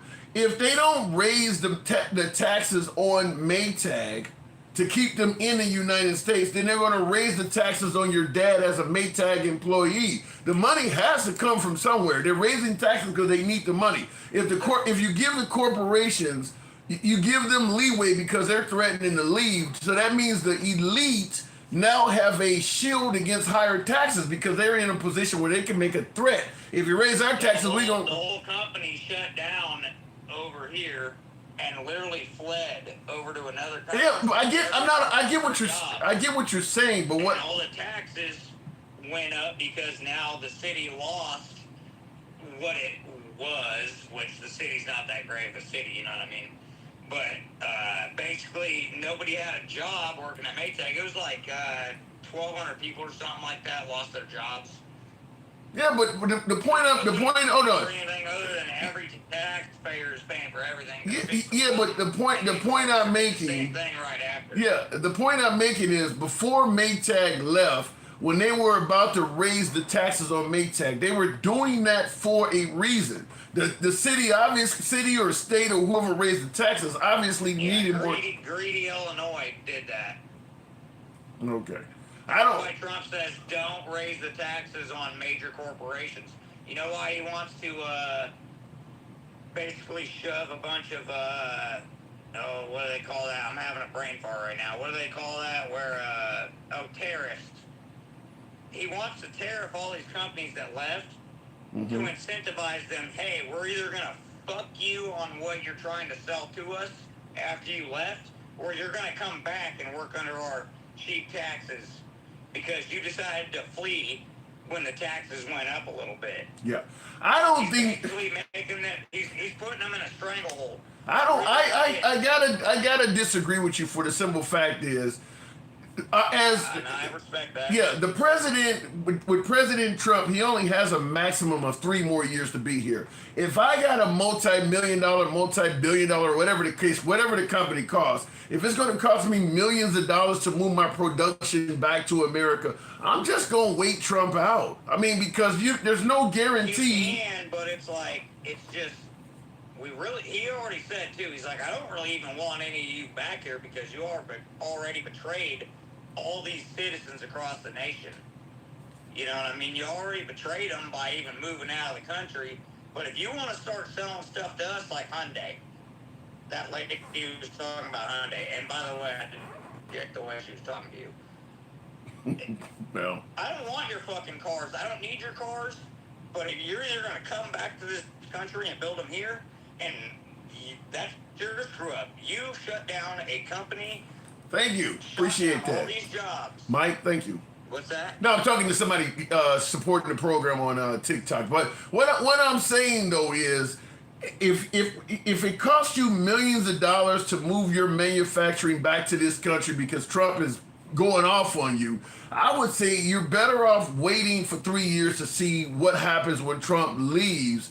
And possibly the next president is not going to be as harsh as Trump because Trump changes his mind. Hold on, hang on a second. Trump changes his mind so much. But you seen what he did with the tariffs on Liberation Day. The tariffs he held up, they ended up being totally different numbers. You can't move millions of dollars of manufacturing around based on a president that is moving numbers around at a whim. So you just got to wait this guy out. It can't happen overnight, though. That's the thing. He's not really going all over the place. I get what you're saying. It can't happen all overnight. You're making big boy moves. You know what I mean? Like, moves that are way above our head. Like, you're changing the way a whole country's going to change direction. You know what I mean? Yeah, but the problem I'm saying is this. All you need to do is I'm not just being loyal. Yeah, all you need to do is get one CEO in there that's a liberal and he says bad things about Trump, and Trump may change the whole tariff structure because he don't like the guy. You can't move millions of dollars worth of shit around based on somebody that'll flake out like that. I think me and you are having a pretty productive conversation, actually. I do agree with a lot of the stuff you say. All right, I'm well, not disagreeing with anything you say. I'm just saying these are viewpoints that I would imagine you're probably going to think about tonight and possibly like, you know what, that was a pretty good analogy. well, I'll just say it like this. If I'm going to be required as a business owner to make these big decisions based on what the president is saying, I need a president that's going to be consistent. And Trump is not consistent. He changes his mind a lot. You can't make $1 million decisions based on somebody that's flaking out like that. I don't like his policies. I'm a Republican. I don't know what. Are you an independent or are you a Democrat? I lean left. I'm left of center. I lean left of center. I'm kind of an independent Republican. I don't like his. He keeps pulling this gun control bullshit. Don't care for it. Yeah. And then, well, fuck, dude, you got a thin blue line, dude. You know what I'm into? What? I'm really big into auditing. And I'm a Republican. I What? hate cops. Oh, you mean like ACAB? Auditing.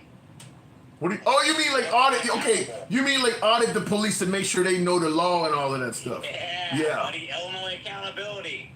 Yeah. Wow. Okay. But I'm gonna Yeah, tell you I'm a something. Republican that does not like cops. Wow. That don't sound like MAGA at all. Yeah, you ever heard for his thing? Yeah. I gotta, unfortunately, I'm gonna have to move on from you because we got some kind of signal problems and it's going in and out. But you're welcome back on the program anytime. I appreciate you coming over to Instagram to make it work, man. Come on back anytime. I had a fun conversation with you, and I don't know, it was a really genuine conversation. I don't got any. I actually just followed you. Thank you. I am not a Democrat at all, but Appreciate I it. do enjoy having conversation with people of different thought processes. So thank you for having me. Consider me your guy. Come on back anytime. You know how to drop it out of there? No, kick me off. Okay. let me figure it out too, so I can go back to the. I don't know, dude. Yeah, I'm still I'm still learning Instagram a little bit because we don't get as many callers on here, and for some reason. Finally, I figured it out, bro. All right, go ahead and drop. Okay, what the hell is it? Click that little down logo. I'm leaving right now, bro. All right, thank you, appreciate it. Come on back anytime. Bye bye. All right. So Thank you. moving on with the program there. What the hell is an independent Republican? Lewis, now you're saying my last caller, he referred to himself as an independent Republican. If I didn't ask him that, but if I had to speculate, I would say that in my opinion, at this point, an independent Republican would probably be like Romney, Bush, a Republican that can think independently of President Trump. Because right now, if you don't favor Trump, they consider you they almost call you a rhino now. So to me, an independent Republican would probably be almost like the traditional Republicans that we knew of yesteryear at this point. Romney, McCain, Bush, hell, even Reagan is in that category now because MAGA has fundamentally changed the party now. Real quick in the comments, the corporations have been going overseas no matter who is in office. It's about greed, less overhead and regulations for more profit. Simple, full stop. Will G, 100%. 100% true. And that's why I said, my opinion, that should not be legal. In my opinion, that should not be legal. I don't think that a lot of other countries would allow their most prosperous citizens to do what we allow our citizens to do.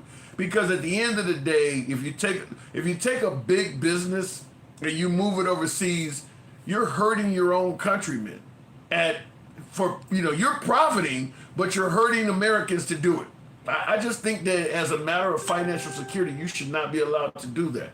You want all the protections and rights that come with being an American, but you're going to go and ship your money and you're going to go over and enrich China or some other country. Keep in mind, before I go back to the box, by the way, tap the screen, get us up to 70,000. China is a superpower.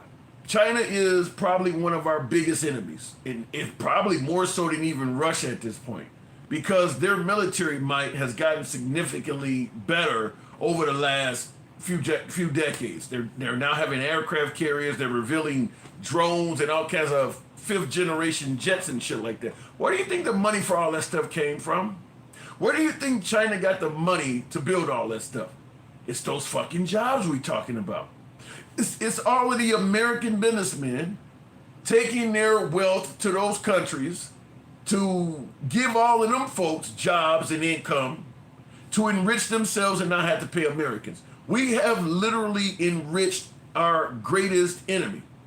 That's why I said I don't think it should have been legal to do this. You're doing what you're doing as a CEO by taking your manufacturing or your call centers or whatever to a country that we're not even allies with, is you're helping them build their war machine. We've really strengthened the economy of China by doing that. We've really helped them out significantly. And they're using that money for nefarious purposes in comparison to the U.S.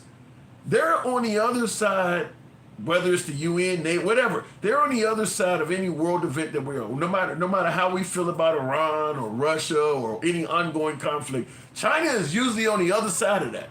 They usually disagree with us on every damn thing. Why? You shouldn't even been allowed to take your business to that country.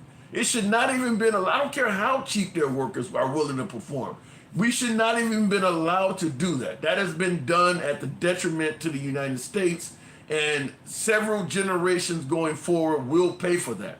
A few CEOs made a fortune by taking their labor over there, taking their call centers over there, and you're going to have generations of Americans that are going to pay for that. That's why it should never have been allowed. Trump farmed out his apparel company to China. Yeah, Trump was having ties and even the MAGA hats. I think I got a bunch of them here, but even this is my old Keep America Great hat from the number 45 back from his other campaign. This hat is made in China. And I bought all of my hats come off of his website. So back when now all of his hats and stuff come from America because people complained about it. But for a while, the Trump campaign site was actually selling made in China products until it came out. How could you be speaking negatively of China when you're selling their shit? And Will G says our cars simply don't fit on foreign roads, and we are way behind on technology. We were on our way to getting ahead in tech with the CHIPS Act, but guess who messed that up? Yeah. Well, in regards to our cars not fitting on their roads and things like that, we could always make smaller vehicles to make that happen. If we had access to that market and we could sell products for cheaper than what they're selling them for, I mean, you could always find companies that would do it. But I don't believe China would let us flood their country with U.S. products like that. They're smart enough to realize how dangerous that is. We, being capitalists, put the almighty dollar over our own citizens. And here we are. Anyway, looking in the comments, I disagree. Tesla is an American company, and we are doing pretty well with that technology. What do you mean? Tesla, okay, I don't know if Tesla's still doing really well at this point because of Elon Musk. Elon Musk has made Tesla toxic. I don't know if it's doing as well as it used to. Continuing on though, I'll go back to the box shortly. China, General T says we will conquer America without a shot, but with gold and culture. Yeah, greed exposes you. I mean, we are a capitalist country. We put money above everything, even above the health care and things like that of our citizens. Everything is focused on money. I don't care if you are dying of cancer. I don't care if you're on your fourth wife and your relationship's about to break up. I don't care if you've never seen your kids. As long as you got money, you're referred to as successful. We put money above everything in this country, even above our own brothers and sisters, neighbors, and all of that. We put money above everything. That's kind of how capitalism works. And there is exposure to that. Other countries realize that. Let me go back to the box. We'll go straight to Mike. Welcome to America, says William. Yeah. I mean, that's what it is. We put money above everything. Mike, good evening. What's going on, bro? Appreciate the TikTok caps, by the way. Thank you for supporting the program. So we're very divided. I don't think that's even up for debate. But the question we've been asking tonight is, how the hell did we get here? And what, was it 2015, 2016, 2015 when he came down that escalator? We were not divided before he came down the golden escalator? We weren't publicly divided, for lack of a better term. What do you mean? Explain. There's always been division in this country. True. We've always been divided by race and by the social economic structure. But when Trump started saying shit out loud that hadn't been said before, he sold more of that division. Let me give you an example. When he started saying things out loud, it emboldened people like Mitch McConnell and Lindsey Graham and some of the other senators and Congress people on the right to start saying the things that they have probably always wanted to say. The Southern strategy changed a lot of the vernacular, which would be acceptable, right? Right? Like you can't say the N-word, but you can say states' rights. So, you can't, right? You don't have a separate water fountain. They can technically go in a restaurant, but I'm going to make you feel uneasy about it, right? So Donald Trump brought out, he watered those seeds and they grew. He watered those seeds of racism. They've always been there and they grew. And now we're looking at the fruit from him watering it and the people around him that were feeding into that soil to enrich the races. Stephen Miller, Steve Bannon's, Alex Jones's, I can go on. Yeah. So we're divided by design. That's frightening. How do you, are we at a point where it cannot be turned around? Are we past the point of no return? Or does this go, because Trump is almost 80. Does it go away with Trump? No, it doesn't go away with Trump. But let me ask you the first question. I do believe, when I go back and watch the video when Pete Hegseth and Donald Trump are sitting in front of all of those generals, predominantly white men, yeah, I believe, because I believe, and listen, I know I'm just going to surprise some people on the right. I believe in the human element. I believe in the human experience, and I believe that the majority of people agree on most things. But I also believe that people are pulled into a direction that were the path of least resistance as well. Now, those generals that were sitting in that room, I believe that that's going to do more harm than good to their cause. Explain. What do you mean by that? Because there's some career military people that are listening to someone tell them what they should do and what they should be without the experience that they've had and the sacrifice that they've made.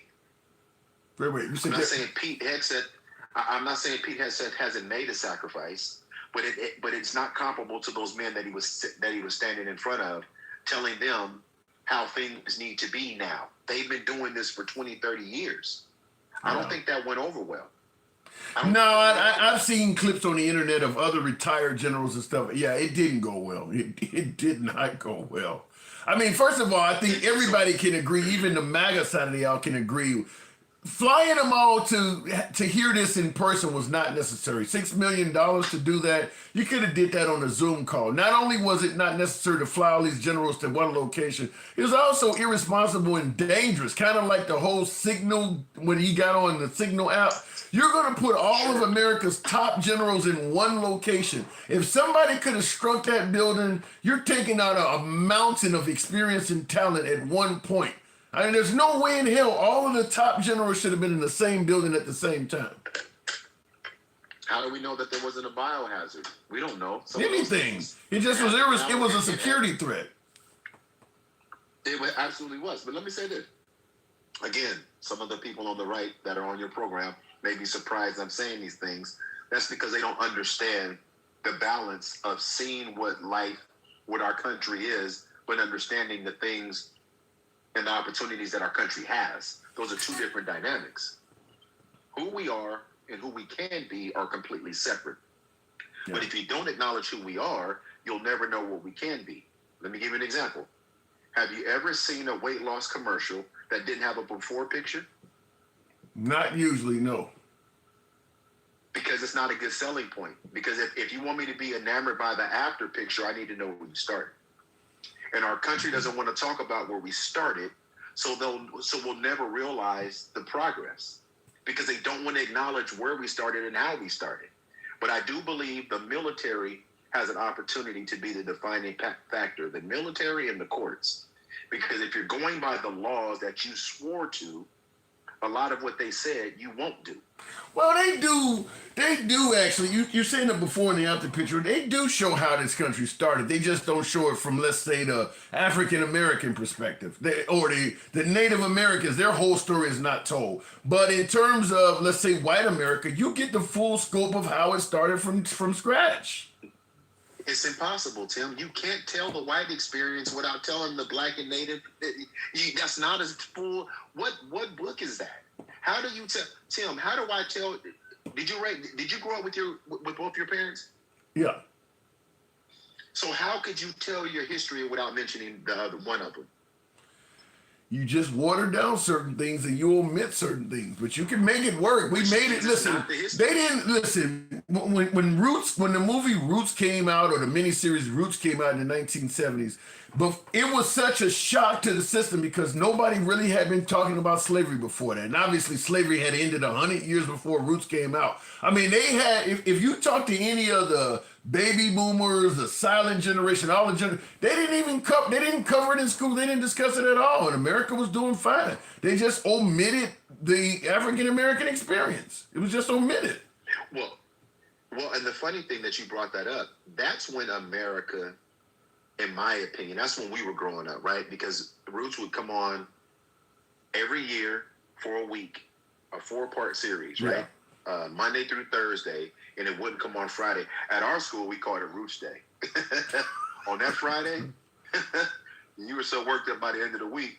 Yeah, but hang on one second, real quick in the comments. John Vol says it was taught, but it was not emphasized. No, John, it was not even taught. If you go back to the 50s and 60s, it was not even taught in schools at all. Period. It was not taught. That's why they started having Black History Month and stuff. That stuff was not being taught at all. It was not emphasized. No, not discussed. Go ahead.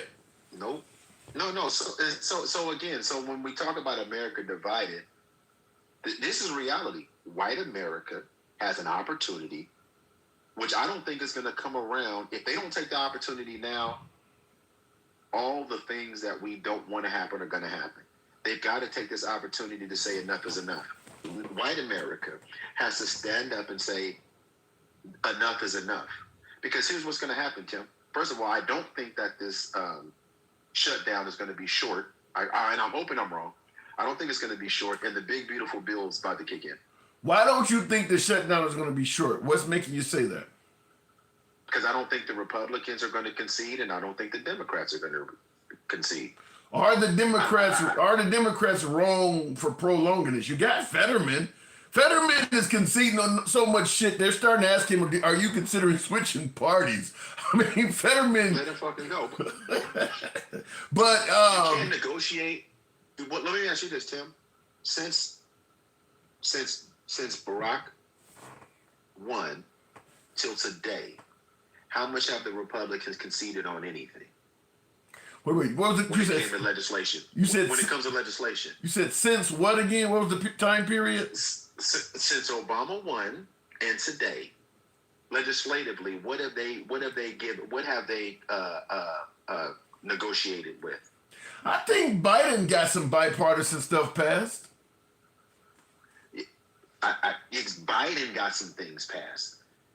Mitch McConnell said they were trying to make Obama a one. Yeah, they weren't and see, that's the reason why Obama used Biden as a VP, is because Biden had a long history in Washington and had a lot of friends on the other side. So Biden was able to get some Republicans to work with him. But Obama, when Obama became president, you're right. Mitch McConnell said the goal was to make him a one-term president. They were not willing to work with Obama on anything. So that's why the Affordable Care Act only got passed with only Democrats, because the goal was to take Obama down, kind of what the liberals are now doing with Trump.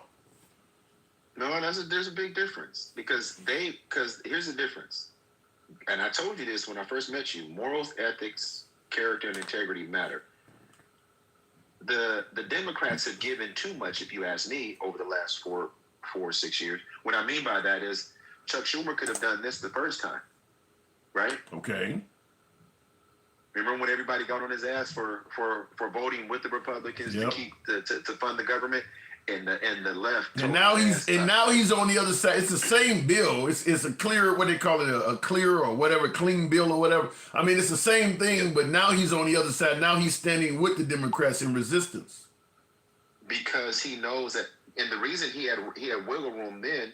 Now we're getting close to the end of the year where those subsidies expire on the ACA. Yeah, I think it's also because I also think it's possible that having AOC in the background looking at his Senate seat might be waking him up as well.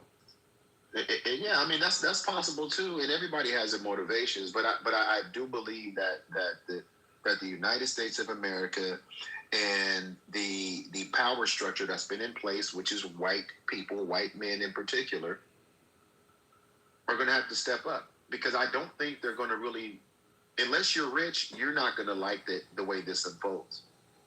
I mean, you're just not going to like it. I mean, Well, you'll still be above the Negroes. Maybe that's all that matters. Yeah, but you'll be right next to the Negroes. You ain't gonna never be right next to them. You ain't never gonna be right next to them. You gonna always be above them in somewhere. No, but hear me out. African American wealth today is different than it was then. True. Right?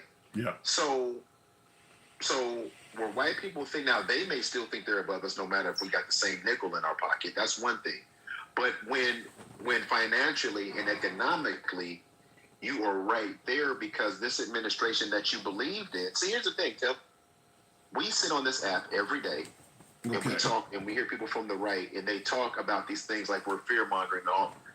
There's the things that they don't believe in are going to be a reality for them. When we say they're going to lose health care or that the big beautiful bill is going to hurt them and they say, the time's about to end. It's about to be a real thing, right? And in that moment of clarity, you can't blame anyone else. You can't blame the Democrats. You can't blame, technically, you can't blame black or brown. You got to eat that piece of cake that you signed up for. And it's not going to go over well. We're assuming this happens. Like you said, they don't see this happening, so we are assuming that all of this takes place. Tim, it's happening. There's no more assuming. The big beautiful bill is about to kick in October. We're in a total shutdown right now, government shutdown right now. These things are happening.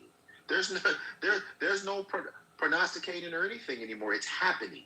Well, it ain't happening enough where it's tangible for them yet. The big beautiful bill hasn't. Now maybe in January the conversation might be different, but right now that stuff is still in the future. It's in the near future, but it's still in the future, and they're going to view it as Democratic fear-mongering. They don't believe it. I understand, but here's the thing. Here's what we do know, factually speaking, is it takes a train over a mile to fully stop, right? Wow, I get where you're going with this. I get where you're going. It takes a train a mile to fully stop. Well, if you've got something set up around half a mile and you can't get it off the tracks, it's not about if it's going to happen, because the math is mathing. There ain't no way around it, and you can't get off the tracks. Well, here's what I mean. Now, John Vol in the comments says, we aren't losing health care. We just have to pay for it ourselves. No more stealing from workers to pay for the lazy. I understand. And again, I understand what he's saying. Maybe that it's not going to impact him. Maybe the big beautiful bill is not going to impact him. But I would say this to him: if he's paying $400 a month now and he's getting his medical through the ACA, and when it expires at the end of the month, and you look at what it's going to be, the thing is like if you're paying $500 now, you pay $1,430. Damn. A month. Yes. Damn.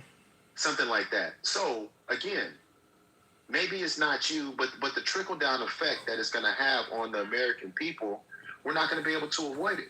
You can say whatever you want. You can say that and see they think people are stealing and all of this, but when you look at who is the biggest beneficiary of welfare, who's the biggest beneficiary of ACA, it ain't the people that they're telling you it is. No, it's not.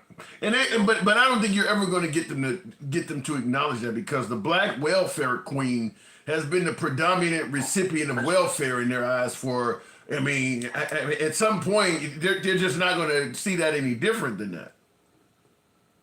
And again, and listen, I have conceded arguing with people that don't want to see the inevitable. They're just stuck on the tracks right now. That was why I use that analogy. I've left it at you're just sitting on the tracks. You remember the cartoons where dastardly you're on the tracks. You're just on the tracks right now. If you don't want to believe the train's coming and you don't see that light and you don't feel that underneath your feet, I can't do anything else for you. Wow. All I can do is get my ass out the way because I believe, listen, I don't have to wait for it to get here. I'm over trying to convince people it's happening if they don't see it by now. And I conceded this before the election. When I first met you, you're like, nah, all that. I'm like, listen, we're here now, Tim. The diagnosis is the diagnosis. Well, like I said, until they're actually getting that exceptionally high ACA bill, or until it actually happens. I don't care if it's going to happen tomorrow. If it ain't happening today, it's liberal fear mongering. Yeah, and you know what? And such is life. I mean, I'm not going to argue that point anymore. I'm not going to argue what we saw Monday when Trump stood up there and said he was going.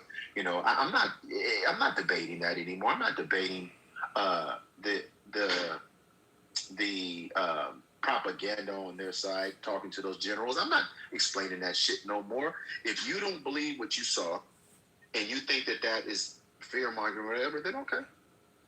Yeah, I think when it comes to Trump in front of the generals and what Pete Hegseth said and things like that, like talking about using liberal cities for training and things like that, I understand MAGA's take on it because it's simple. It ain't happening to them. I mean, if he's talking about sending the National Guard into D.C. or into Portland, or he's talking about sending them into Chicago, and you happen to live in Panama City, Florida, you don't care because, listen, go ahead and do what you got to do in Chicago. You're not sending the National Guard down here in Panama City. We're fine. So it's okay to accept stuff like that because it's happening to somebody else hundreds of miles away. Now, if he said he wanted to send the National Guard into Panama City, Florida, then people in that city would suddenly care about it. But it's happening somewhere else. Well, I'm going to say this and I'm going to let you go because I know you got to get to your next desk. That's fine. They can say that. But now we have to think about the federal agents, the federal employees, the National Guard, the people that are still going to be asked to do their job with no pay while watching this administration do what they do. Go play golf. You know, and I heard it on a live last night. There's a federal agent who was saying, you know, people aren't thinking about all the things that happen. They're still humans. They still have bills to pay. They still have children that are in daycare. They have all of these things going on while they're simultaneously being asked to do things that are borderline unconstitutional, if not unconstitutional. They didn't sign up for that shit. Yeah. That they didn't sign up for. And so you take the politics out of it and look at the impact on the 3 million federal workers that are going to be impacted, and you ask yourself, where's your political line now? See, because it's not red, blue anymore, it's green. Well, it's green, and the impact on your daily life. You listen. I've heard it, Tim. I've heard it like 3 or 4 times a day, even from a couple of blaggers, because I think the truth is finally starting to set in. I do. I need to see more stronger evidence of it. I need to see stronger evidence of it. But I'll go ahead and move it on. I don't disagree with you, but I need to see stronger evidence. Black MAGA is still overwhelmingly satisfied with the performance from Trump. When I talk to Black MAGA, they're still very happy. They're still doing social media videos, content. They're still very happy with Trump. So I need to see more evidence of that. Well, those people, I'm going to land it here. And listen, they can be as happy as they want. I talked to an 8% the other night, too, and all I'm thinking about is you and the motherfuckers that Harriet was talking about. We're not a monolith.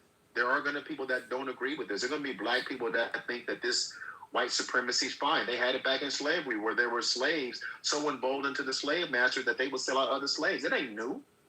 So I'm just looking at it for what it is. What I said is a fact. So I'm just looking at them for what they are. But listen, I won't be running in the street to drag their ass in the house. All right, Mike, I'll leave it at that. Wow. Appreciate you coming through. And tap the screen, okay, folks. Bro. Get the likes on up to about 90,000. We can make that happen. And once again, as what do we always say, we are MAGA friendly. I heard somebody in the comments said I need to get a Trump 2028 hat. And it would piss off Case to grandma. Did I read that in the comments from somebody? Well, obviously, I'm not going to get a Trump 2028 hat because I don't like the whole 2028 thing because it's unconstitutional. I don't like having the president, joking about violating the Constitution. And oddly enough, I didn't know this until I found out recently. He's had dignitaries and world leaders in the White House, and he takes them to the White House store. There's a shop in the White House, I suppose, where you can, tourists can, they can buy merchandise or whatever. They sell 2028 hats in there. To me, if you support Trump, if you're MAGA, you got your own small business, or you're standing out in front of a rally and you want to sell Trump 2028 hats, hey, free markets, you should be able to do what you want. But in the White House, actually having those caps for sale in the White House, I mean, I don't know where to go with that because, like I said, 2028 is a violation of the Constitution. You're only supposed to get 2 terms. You shouldn't be selling that out of the White House. I mean, that's to me is almost akin to having fuck the Constitution hats in the White House or something like that. It just shouldn't be something the president himself is promoting. Let other people that like Trump do that. The president shouldn't be doing that, and he too has been involved in selling those hats. I don't like that. I get some folks are going to say it's a joke or whatever the case may be. It's obviously unconstitutional. It's unconstitutional. And I will conclude by saying this. For folks who do not like independence and certainly the liberals saying that Trump is going to be a dictator and shit like that, you can't blame him when he's bragging about running for a 3rd term. I mean, if he's joking about doing dictator shit, he's kind of inviting it on himself. He should not himself be dealing with Trump 2028 merchandise. He shouldn't be dealing with that. Let his supporters and people who love him do that. He should not be involved in it. He don't want a 3rd term because he's scared of Obama, says Ms. Mobetta. I don't know if Obama would be allowed to run, though. I think that if Trump was allowed to run a 3rd term, they would finagle the law in a way that allows Trump to get in and Obama not to, such as passing a law that says you can only do a 3rd term if your 2 consecutive terms were not back to back. If there was a split, they would make up some sort of rule that would prevent Obama from getting through it. I tend to think that that's the case. Also, I gotta say, no guarantee Obama would run again. There's no guarantee. Everybody thought Michelle Obama was gonna step up. There's no guarantee that if Obama could run again, he would do it. I mean, that's a lot on you, your family, your kids. There's a lot involved with that. So there's no guarantee that Obama would do it. I mean, because he got to put Michelle Obama back out there again, and she made it clear she herself does not want anything to do with politics. So he's dragging her back into it to make her first lady again. I think one of his daughters even changed her name or something like that because she wanted to be low key. I might be wrong on that, but I think one of them did. You're dragging all of them back in that by doing that. So I don't know if he would run again.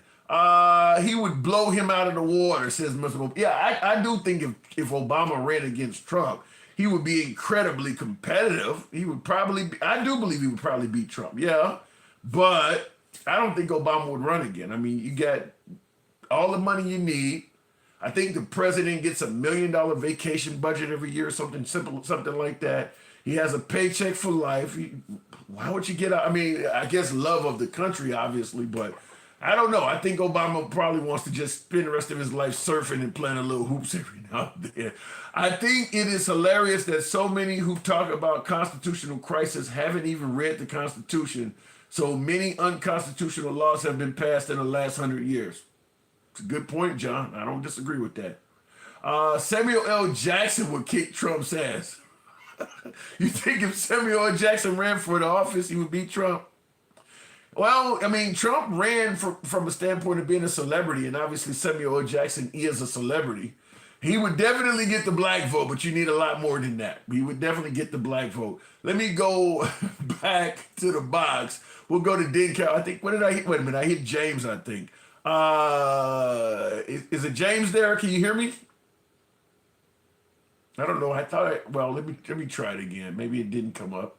We're having issues with the box. We'll try it now with Dencal. Get Stone Cold Steve Austin in office. Get Stone Cold in office. Stunners for everyone. Dencal, good evening. Good evening. Good evening. Hey, good to have you back on. So, very divided country. I got Chris Cuomo playing on my TV here. Very divided country. How the hell did we get here? I don't think it was one particular thing. I think it's been a combination of things. But I do think I do think the election of the first black president brought a lot of animosity, and I guess I could just call it straight up racism.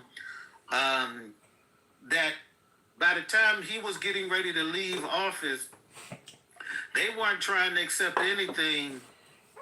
They weren't trying to accept anything that wasn't white, basically. And so I think just the fact that that Biden kind of was still represented kind of the Obamas. Remember they always Well, was yeah. saying Obama Old was Biden. him, he Old was Biden. trolling him. Yeah, they were calling So, Obama. They were calling Biden old Biden. Right. Yeah. So I think there was a lot of that animosity that carried over, and when Biden finally did, late as he did, step down, and they put the double whammy, a female and a black female, it was just too much. And they just said, we don't care if he's an adjudicated rapist, 34-time felon, cheated on all his wives, was talking about sexually assaulting women out in public, laughing. All of that was okay with them, as long as it wasn't the other side.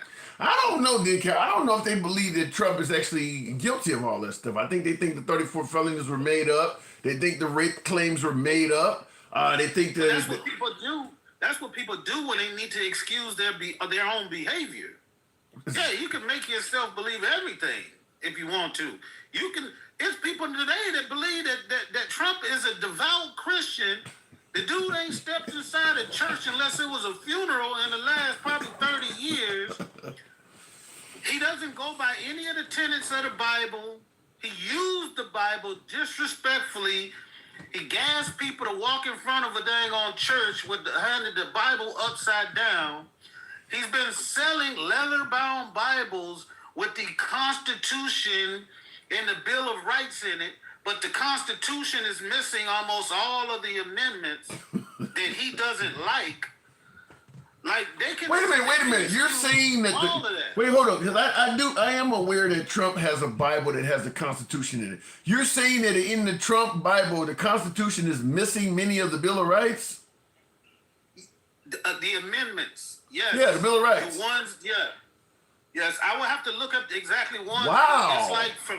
It's like from 17 on or. Okay, so it's above the Bill of Rights then. It's above the first 10 then. Wow. Why would that be? Right, but anything that happened as far as like the rights for African Americans and stuff like all of that's out. All of that's gone. So you're saying that he is kind of forecasting something sinister that he intends to do. I'm not saying anything. I'm talking about people's ability to ignore that stuff when they call themselves Christian, or when they say, we don't believe this stuff that we already see and know about him. Just like they saying, we don't believe he's in the Epstein files when we know that Pam Bondi told him he was in there and assigned about 1,000 agents to scrub the dang on files of his name. They still will say, well, if Joe Biden had it, and he couldn't have been there, Joe Biden would have put it out. That's their excuse. Yeah. Some of that I don't have any explanation for. I do not understand, because the Epstein stuff, everything about the way Trump has handled the Epstein files shows that he's been acting in a manner, at the very least sketchy, at the worst, trying to hide something. I mean, he started out literally by saying, stop talking about the Epstein files. And from that point on, it's been nothing but resistance upon resistance upon resistance. I still have no clue, and I think even the folks that support Trump, my beloved MAGA, nobody has any clue why Ghislaine Maxwell was suddenly put in a minimum security camp. There is no explanation for that. Nothing was provided. This woman essentially amounts to a serial pedophile. You just significantly updated her living conditions while she's incarcerated. And when he was asked, has he thought about pardoning her? His response was, well, I really haven't thought about it, but I could. This is a serial pedophile. Why would you give an answer like that? MAGA hasn't questioned that whatsoever. So to me, I don't think MAGA cares about this stuff. And you know that, well, you probably don't know, but I'll just tell you, the Democrats in the House won a special election of a party member that passed away. Now, the new person that won that special election to fill that spot was the last vote that the House needs to have enough people to force a vote so they can release the Epstein files unredacted, except for the victims. Mike Johnson refuses to swear her in, even though she has already been authorized. Everything has been approved and everything. Now he is talking about, well, we gotta wait for the official results to come in and all this crazy stuff. That's never happened from anybody who got elected. He refuses to swear her in. You know what that sounds like when Mitch McConnell played the same game about Obama's Supreme Court pick? It's too close to the election. Court, yeah, that's what it sounds very similar. We're gonna create some rules to put a barrier in the way of the normal process. If the person won, you gotta swear them in. I mean, so they're playing backdoor tactics, I guess. Based on that, they may never swear her in. They're gonna have to swear her in. I don't know, like there's only so much he can do. Like after I don't know how long it takes for, because the president election, we don't get the final, the actual final like tallies until like months after, after the president is over. So I don't know how that's gonna work for her. But just the fact that he's doing that. Yeah. And then we can say to them, like, look, why is he not doing that? And the first thing they're gonna say was, if it was something bad on Trump, somebody else would have been released. Like, that's not a coherent answer to the question. No, it's not an answer, because if you're going to believe that if Trump was in the Epstein files or he had done something wrong, somebody else would have released it by now, then you'd have to also believe the argument, if he's not in there and he hasn't done anything wrong, he wouldn't be prohibited it. I mean, he's blocking it. He's not. He could easily come out and say, or not say, but actually push them to do it, and he hasn't. So it does look like he does whatever's in there. He does not want the people to know about it. Right, because in the beginning, Mike Johnson was an advocate. He was like, yeah let's do it. They all and he were. got that phone call from Trump, and ever since, and like King Finn just said, she won by 40 points. It's not like she squolls by and they need to do a hand check recount or none of that. She won one. Why do you think MAGA, who was so gung-ho on this stuff coming to light, why do you think they are silent on this Epstein stuff? They're not really pushing for this. I mean, Dan Bongino and Cash Patel were making a career off of this stuff. They got in a position where they could actually make something happen, and they suddenly got silent. When it first went down, Bongino was on his podcast talking about, I will never let this go. Right. I would never stop pursuing this. And as soon as he got that call from Trump, when he got pissed off that day, when he found out they said there wasn't no files, and he went home and didn't come to work and sulked for a little bit, but them folks called him, he brought his ass back to work and ain't said a damn thing since. I don't know, but it just goes to show the testament of how much power President Trump has, that one phone call, I'm going to make you an offer you can't refuse, and whatever they want, it goes away. Right. That's the same way he does his gangster shit with everybody, just like he did with all of them generals. You can get up and leave, but you'll be throwing away your career. That was your livelihood. crazy. To say that to their face like that, man, that was horrible. Like, damn. I mean, I guess he would tell them, you need me, we don't need you either. Right, and then he gets up there, and I don't know if a lot of people didn't really pay that much attention to it, but he gets up there, and he's jealous of Barack Obama because he jogged up and down the stairs of Air Force One. What do you mean? What are you saying? He was talking shit to my.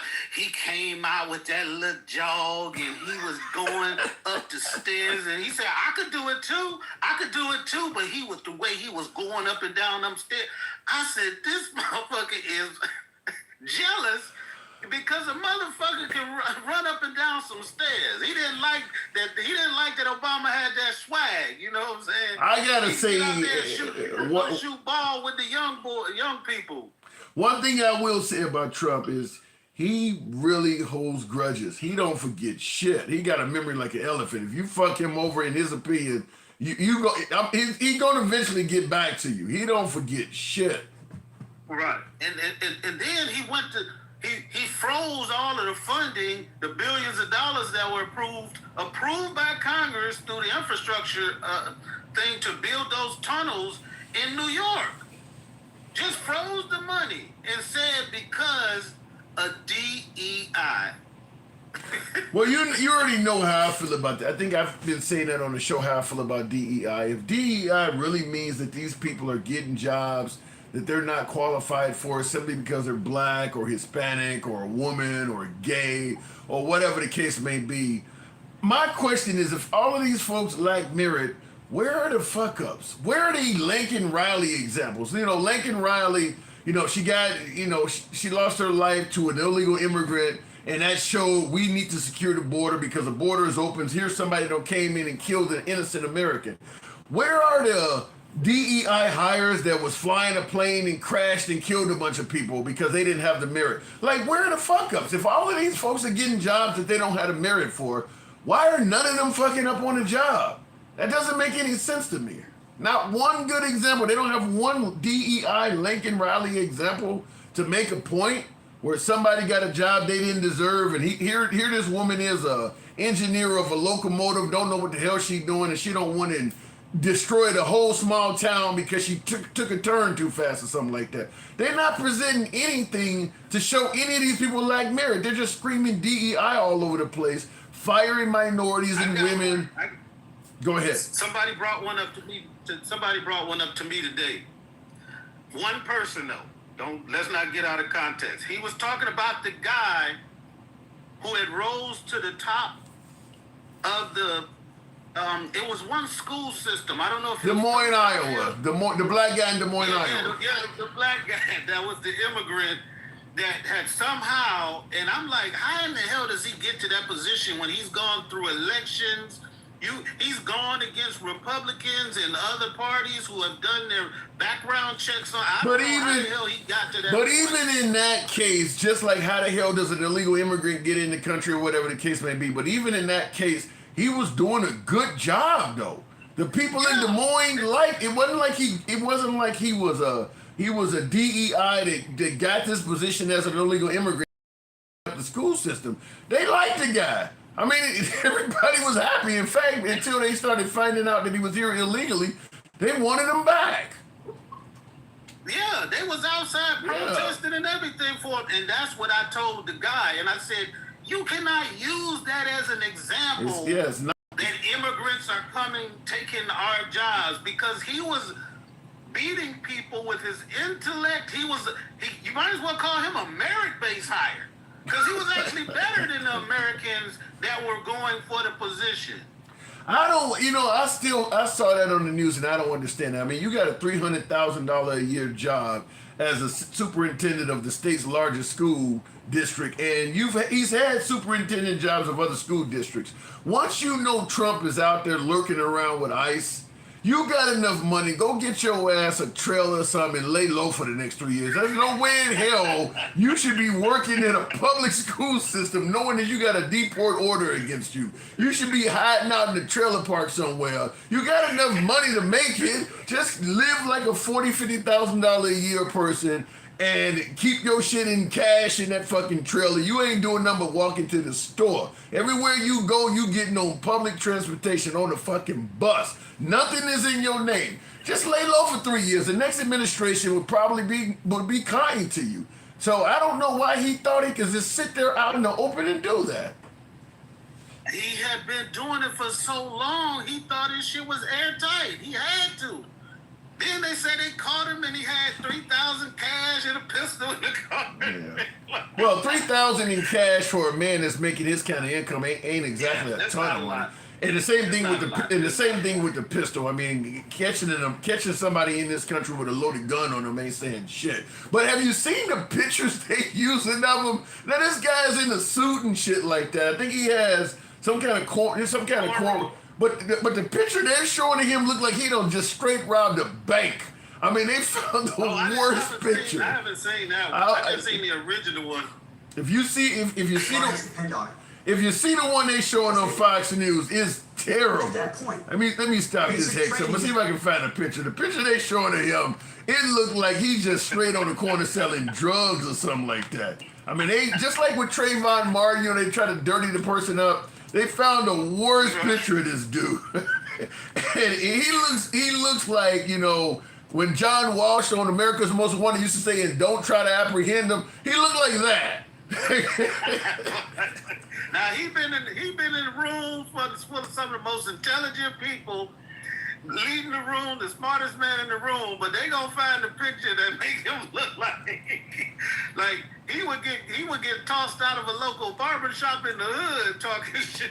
Yeah, here is the. That's the.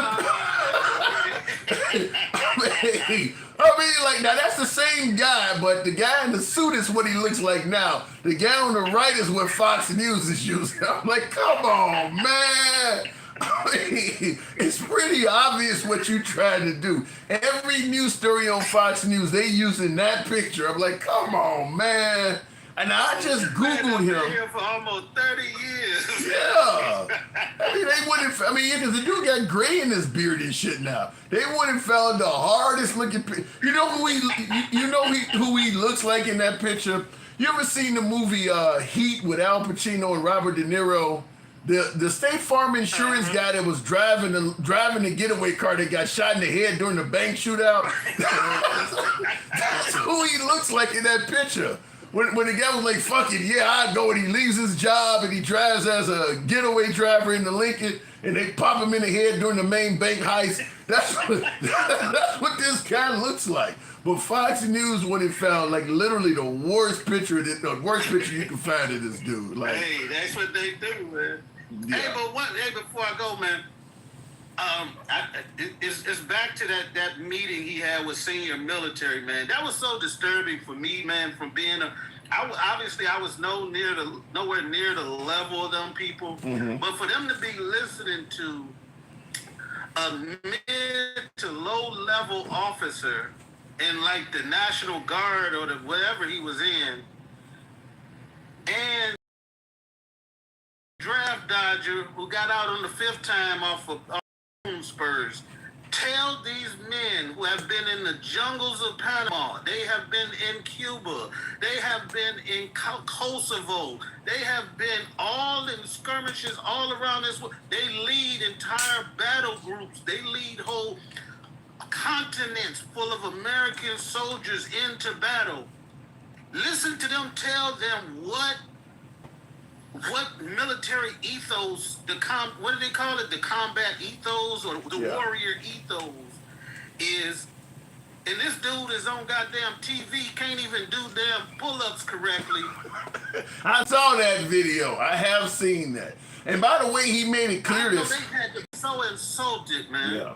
He also sounded like he made it clear that some women are not going to be able to qualify for some jobs anymore, because he said, you know, we might have to go back to the male standard or whatever. So, it to me looked like a bad case of you don't respect your elders. I mean, the way he talked to them, and like you said, he's not the right messenger. It's not like he's some kind of decorated warrior or something like that. Like, these people have served twice as long as you have, and they're still in.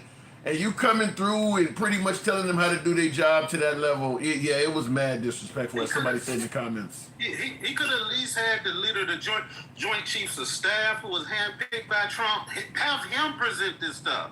Not the old drunk dude off of Fox News. Yeah. Well. And then guess what they're getting ready to do now? What? They're getting ready to have random polygraphs for senior members, for them admirals and stuff. So they are looking for loyalty. Loyalty. That's a loyalty test. Wow. So they're gonna start getting rid of people.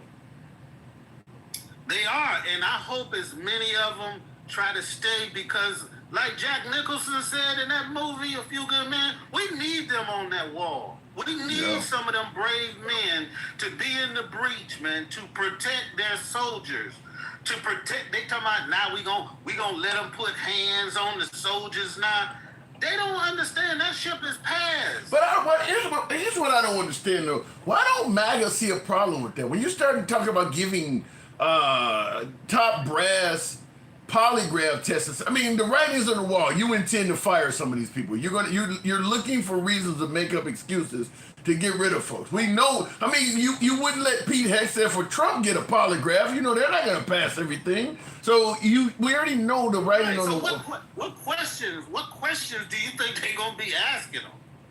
Like your job as an admiral is to make sure that your command is ready and prepared for whatever mission that the president puts to you. It's not to decide whether you like his mission or you agree with him politically. That has nothing to do with it when you're in the military. You're not doing it because a polygraph is not even admissible in court. Like, why even do that? I mean, you're not supposed to be able to take any real actions based on a polygraph. And as a high-ranking general, you're not about to disrespect me and have me answering questions by some dude asking me, am I loyal to the president? I'm loyal to the Constitution. That's it. Yeah. Not only that, but if they give them polygraphs, I mean, a polygraph is only as good as the guy administering it. So, I mean, that guy can make up any story. Yeah, and look, if you want to get rid of somebody, give him a polygraph, and I need you to make sure that he don't pass it. As simple as that. When you hand me the printout, make sure and that's it. So it's simple.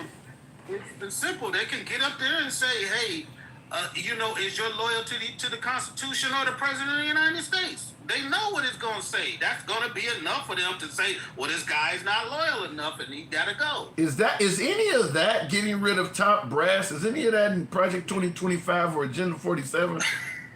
Because that's real frightening. I'm not sure, but I know having total control of the military has to be a part if you're going to, because the military is what gives the president his strength to be able to do what he's doing. He told them we're gonna stop concentrating outside and we're gonna start looking inward. He's telling these generals who spent their whole lives trying to prepare America from foreign attacks.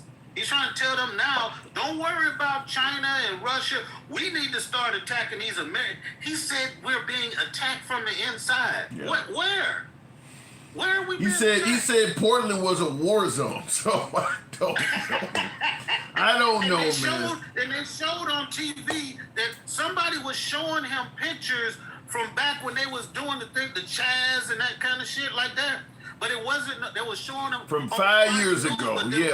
From 5 years ago. There was no timestamps on it. So whoever was showing them, he thought that was happening right now. And just off of that, he sent the military or the government, the feds or whatever, down into a city they got no riots, they got none of that. I mean, not only that, to me, if you're going to send the military into a major American city, the mayor of that city should be asking for help. The governor of that state should be asking for help. When they're standing on the streets of this city and they're telling you we don't need these people, why are you forcing this to happen? I mean, I've said this before on the live, is that I do believe after Trump, they're going to probably have to pass some anti-Trump laws to make sure some of this stuff can never be done again. I mean, such as sending the military into American cities when the people don't want them there, and there's no real, no real case where they're needed. I mean, you just doing it because you want to do it. We already have that. It's called posse comitatus. We already have that. That is a law that he's trying to break by using emergency powers, even though there's no emergency. I don't know how it takes some legal minds to get together, but you're going to have to pass that this kind of stuff cannot happen again. I mean, he's pushing the envelope and all. It's going to be so many rules that are going to have to be reinforced and all of that stuff, just like they had to do. Now that they came together after January 6th, and they actually came together on a bipartisan way and said the vice president cannot unilaterally decide that he can stop the election. Yeah. They had to put that into law now. Yeah, I think they need to. I mean, after Trump, they probably need to limit how many executive orders one guy can pass. To be honest with you, but I got to move it on, Denkel. I mean, it's gotten out of hand, and we still got three more more years and a few months left. So there's a lot more work to be done from the Trump administration. But appreciate you coming in, man. All right, take care. You too. All right, moving on with the program. And I understand what he's saying. You know, he has a full ride in the military, and he's watching top brass people that he used to respect while he served being treated like that by Pete Hegseth. I can certainly see or understand how you would feel about something like that. To see Pete Hegseth walking around in a room full of generals talking down to all of those folks. I can see how that could be an issue. The only people that can stop him is his cabinet. And, I mean, it's hard to do anything if you have laws on the books and the people are willing to just step aside and let him do as he may. Like, for instance, when the president when he's in office, okay, he has immunity. You can't sue him and things like that, okay? So in my opinion, he shouldn't be able to sue other people either. I mean, like, he's suing, you know, he got an out-of-court settlement with, I think it was YouTube, Google, they're all the same thing, for $24 million the other day. He's gotten money from the ABC network. I mean, he's suing companies. But, and by the way, he's suing them for stuff like defamation and things like that. But the problem is, Trump can defame you all he wants, you can't sue him. To me, that's some of the anti-Trump stuff I think they need to pass. If the president cannot be sued, the president cannot sue others, period. Because Trump is saying all kinds of shit about people that's not true as well. I mean, he's blaming every act of violence on the radical left, even before the killers are caught. Like with Tyler Robinson. They didn't even know who had did that to Charlie Kirk yet. And Trump was already saying the radical left. So he is in a position where he can defame others and not be sued. But if you defame him, he can come after you. That ain't right. That ain't right. If you can't sue the president because he's busy running the country, he should be too busy running the country to go after people and sue him like that. I mean, he's constantly saying CNN is fake news, and one of the things he says, which is clearly just flat out false. Every time I say something, they turn the cameras off. You'll hear him say this at rallies. Every time we say this, CNN don't want to report it. There goes their lights. They turn the cameras off. When I was at his rally, I heard him say that because, you know, we're at the rally and there's a whole bunch of cameras on a platform behind us aiming at him while he's giving the speech, and CNN, they had a CNN reporter there. And he said something, and he's like, see the fake news, their cameras, their lights go off. That's not true. They filming the whole thing. He said it today, I heard him say that. I'm listening to CNN on XM radio while I'm at my day job. And I hear him say, see, CNN, they turn their cameras off. I'm like, I'm actually watching them on CNN. They ain't turned shit off. So he can sue you for defaming him, but he can accuse networks of not reporting the news when they're clearly reporting it, and ain't nothing they can do about it. I actually think that you should not be able to sue someone as president. Do it once you get out of office, but you should not be able to use the power of the presidency to sue people, because obviously it's going to give them the incentive to settle out of court, because if Trump sues you, you either cave in and do what he wants, or he's going to start passing laws to prevent you from doing business. Like the law firm that defended Hillary Clinton during her Benghazi type shit. Once Trump became president, he went after that law firm. And they ended up having to give, I believe, well over $100 million in pro bono work or something like that, because Trump was going to actually remove their access to federal buildings. So the law firm has a lot of clients that are dealing with federal cases and shit like that. Well, if he removes all of you folks having access to federal buildings, none of y'all can walk in a federal courtroom and defend your clients. So he could essentially just bankrupt that company. So they had to cave and pay him. Because if you don't, he's going to use the power of the presidency. You shouldn't be able to do that. You shouldn't be able to do that. If you got a case against him, you make it in court, you either win or you lose. You don't get to pass laws from the Oval Office to go after your adversaries like that. But that's what he's doing. So they have no choice. They got to settle. If you don't settle, he's going to, now in the comments you say, A-King, they all settled suits he would have lost. Yeah, I do believe that. Same thing with the CBS lawsuit about editing a speech, I believe, by Kamala Harris, and you had all the reporters saying they never release speeches in their entirety. That the editing they did to Kamala Harris, the 60-minute special, they do that to everybody. But either you cave to Trump, or he's going to do something on the back end to hurt your network, hurt you personally, whatever the case may be. That shouldn't be allowed. That should not be allowed to be done. So this is what I'm talking about. They're going to have to pass some anti-Trump laws going forward because he's using the power of the presidency to neutralize people. I mean, shit, even internationally he's doing it. You had the former head of Brazil charged and convicted of trying to stage a coup in that country. Trump was a fan of the guy. Trump likes the guy. So because they were trying to prosecute their leader in their country, Trump threatened them with 100% tariff. What the hell does that got to do with, why would you impose tariffs on a country because you don't like them trying to prosecute a guy? I thought the tariffs were about, equalizing the trade imbalance and bringing jobs to America. You're levying tariffs just to punish a country because you wanted the guy they're prosecuting not to be charged? He did that. That's something that needs to be stopped. Looking in the comments, so do you remember who supported Jesse Jackson in the 1988 during his presidential campaign? I'm assuming thousands of people. Are you trying to suggest that President Trump nearly 40 years ago supported Jesse Jackson during his presidential? I don't know what relevance that has now.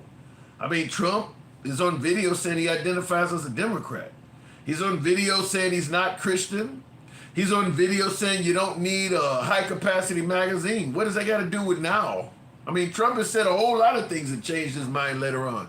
If he supported Jesse Jackson back in the 1980s, that's where he was back then. He's a different guy now. He would not support someone now with Jesse Jackson's politics. That was what he did back then. Just like my guess is, while Trump is pro-life now, back when he was banging Playboy models, he was probably pro-choice. Different guy. So he's changed his stance. We all change our stance 40 years later on. I mean, none of us are going to be the same person we were 40 years ago. So I don't give him credit. What did I just do? I don't give him credit for what he did 40 years ago, but I get the point you're trying to make. I mean, I assume Obama, Biden, Bush, none of them are the same guy they were back in the 1980s. That's the Orange Monsters playbook. Fuck with your money or send a goon to your house. It's worked for him even back when he had Michael Cohen. It's always worked for him, so I can't hate on the guy. He's using what has worked for him the whole time. He's always been able to have a cleaner or somebody to send out and make things happen. So he's now that he's president, he has a whole lot of goons that'll do his job for him. It's sad that people are happy about. I don't know if they're happy about it. I don't think they all realize what it is, or they believe what he is doing to this country is going to benefit them.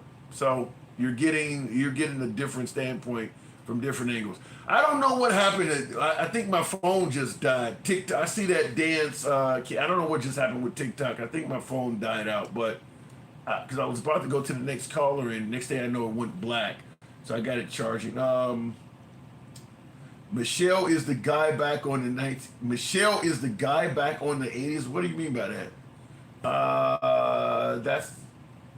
I'm looking in the comments. Tariffs are paid by the American consumers, not the country. That's what all the financial analysts are saying. But the Trump administration tends to say the tariffs are paid for by the companies. I know it doesn't make sense, but they believe it does, so we'll leave it at that. Anyhow, folks, my TikTok feed went down. I don't know why. I think my phone died, but can't believe we have a border, law and order, and a president who is pushing peace and prosperity. It's terrible, isn't it? I think you're adding some things in there, Jack the Ripper. I think you're adding some things in there. You're saying that can't believe we have a border. Yes, Trump is certainly doing a good job on securing the border. Law and order, not so much. Not so much. I don't believe Trump is securing law and order, which I know what's on the Epstein list. He may be a lawbreaker for all we know. I think we're excusing the fact that Trump himself may be on the wrong side of the law. Also, he says, and a president that is pushing peace and prosperity. I don't think he's pushing peace and prosperity in many parts of the world. He's bragging that he ended 8 wars. Everybody knows that Netanyahu could not have done what he did without America. Everybody knows that. That war could have ended a lot sooner if Trump really wanted that war to end. When you're talking about you're going to take over Gaza and make it the Riviera of the Middle East, that ain't pushing peace and prosperity. I think you're overlooking some stuff. There's nothing. When he started out by telling the Ukrainians that they started the war with Russia and they were flirting with World War III, that wasn't pushing peace and prosperity. Now he's completely changed his stance and now he's favoring Ukraine. But when he first became president, he got reelected, he was blaming the Ukrainians for starting the war. So, prosperity, I think you're skipping over stuff to make that point. Maxwell coffee is up to $32 for a large container of coffee. Damn. Shoppers are paying the tariff put on Brazil coffee beans. Yeah, the tariffs are going to be paid by the citizens. That's a guarantee. I mean, once those countries impose reciprocal tariffs, you don't expect businesses in this country to eat those tariffs for very long. Yeah, it's going to get paid by you and I. That's guaranteed. Russia, Epstein it's Kavanaugh all over again. Don't know how, where, I don't know what you're saying there, Barney Fife, but listen, the Epstein thing is interesting. You say Russia, Epstein. It's interesting how Epstein got so downgraded once Trump became president. But when everybody thought Oprah and Tom Hanks was on the list, and Dan Bongino and the head of the FBI, Kash Patel, they all wanted Epstein. Now all of a sudden Epstein is 100% irrelevant. How did that happen? That doesn't make sense. You can't put that in Russia. There's something more to that. No way Kirk's neck stopped that bullet. What do you say? That Charlie Kirk, you're saying something else happened there? Charlie Kirk has a video out there. I've been trying to figure out what I'm gonna do with it, where I'm gonna post it. But there's a video out there of Charlie Kirk saying that Israel had a mandate and they were gonna take the Palestinians' land, and he's talking about the Epstein list, and it's not favorable to Trump. Some folks say that maybe Charlie Kirk talked too much. I'm just saying. Some people say maybe he talked too much and something bad happened to him because of it. I've heard people say that. The victims know who's on the list. It don't matter who's on the Epstein list. You got to get people to actually care about the victims. I don't think MAGA cares about that stuff. I don't think MAGA cares about it. And I see Nucking Futt says, you mean the same Epstein files that the Democrats sat on for years? Yeah, the ones that the Republicans were eager to get their hands on. And now they don't seem to care about them anymore. Yeah. Both sides reversed their stance on the Epstein list. The Democrats were not that concerned about it when Biden was president, and the Republican Party swore up and down it had a whole lot of people on it that needed to be brought to justice. Trump gets elected, suddenly the Democrats really want to know what's on the Epstein list, and the Republicans don't give a shit about it now, including the president, talking about don't talk about Epstein. So both sides play games with it. Both sides are doing that. I agree with you, a flock of morons. I saw you on Instagram. He must have disappeared, but I saw you. I was about to bring you up. He isn't king of the world. That war was already started by November when he was elected. He has talked about it. He wants it over, but ultimately it's up to Russia and Ukraine. Y'all are blamed. No, he did way more than talked about it. He got in office and he literally flat out blamed Ukraine for that war. Flat out blamed Ukraine, was speaking favorably of Russia constantly. Flat out accused the Ukrainians of starting their war. Completely wrong. Continued flirting with Russia, inviting them over to this country, saying all kinds of good shit about them. It took for Russia to literally stand up and say, why don't you realize I'm a bad guy, before Trump finally opened his eyes. Trump, while folks are suggesting that Trump somehow, some way, wanted peace and prosperity, do you realize by him becoming president and withdrawing all the assistance and surveillance and intelligence we were giving the Ukrainians, You realize how many Ukrainians Trump is responsible for getting killed that would have had a fighting chance had Biden or Kamala Harris just continued giving them the support they were giving them? Yeah, the Ukrainians probably will eventually lose, but they were putting the hurt on the Russians. Trump came in office and just literally cut all their supplies off. You realize how many people that man got killed doing that? Peace and prosperity. Guaranteed, if Zelensky could speak frankly, which he can't because he needs Trump, but let's say after Trump is out of office and the liberal gets in there, I guarantee you Zelensky will end up telling you because of what Trump did, they lost a lot of Ukrainians that they would have otherwise probably not have lost. Because we stopped giving them everything from intelligence to surveillance to weapons, everything we stopped giving them. They lost people that they would not have lost because of that.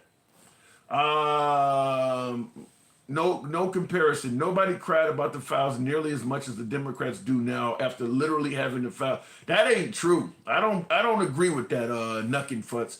I'll tell you why.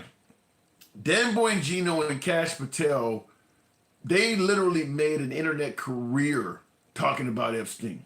That's all they were talking about. They were knee deep in that shit about how much they wanted to get access to those files.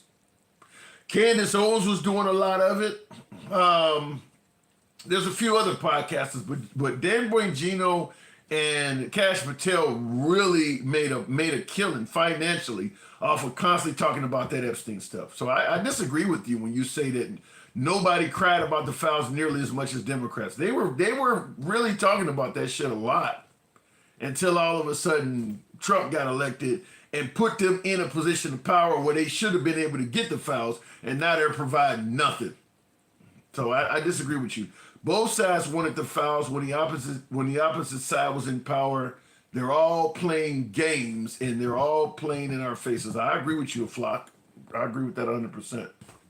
And the president led everybody to believe that if he became president, he would expose the deep state, he would drain the swamp and hold the elites accountable.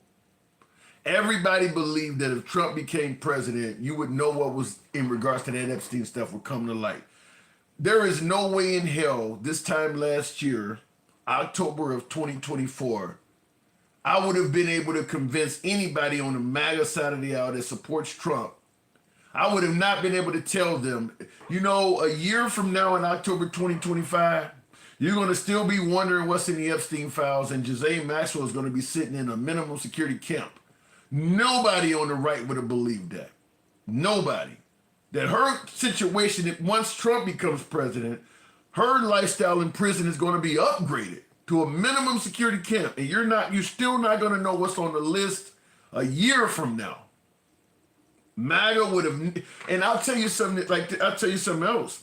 If Kamala Harris had won and was our president, and we still didn't know who was on the list a year in, well, it's almost been a year. Let's say 9 months in, and the Kamala Harris administration took Ghislaine Maxwell out of maximum security and put her in a minimum security camp, and there was no explanation for what was gained out of that, you guys would be going apeshit about that. You would be pissed off about that. You would be definitely saying that somehow, some way, they were doing it to protect Bill Clinton or somebody else. There's no way you would be acting all blasé like you're acting now. You would be going apeshit about that.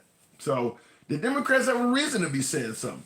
Forget about the files. Look at the court cases. You shouldn't have to forget about any of it. I mean, to me, the biggest issue is how Trump is handling it. To me, Trump's actions on Epstein says everything you need to know. And when you got the entire Republican Party now voting unanimously not to release the files, what more do you need to know? What more do you need to know? Why would they do that? Why would they do something like that? You don't need to know any more other than that. When you look at how many Republicans, podcasters and all of that were gung-ho about getting to the bottom of the Epstein files, and now you got all the Republican Congress voting against releasing it. After President Trump done been on the internet saying stop talking about the Epstein files. What more do you really need to know? He's clearly implicated in there somewhere. Clearly something about what's in those files is either going to make him look bad or somebody he cares about look bad. That's obvious at this point.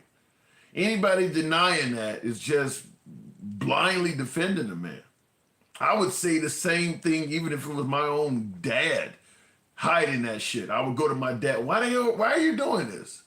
Is there something you need to tell me? I would say that if it was my own fucking dad. Obviously, something about those files are going to implicate Trump or somebody he cares about. Everything he's doing shows you that.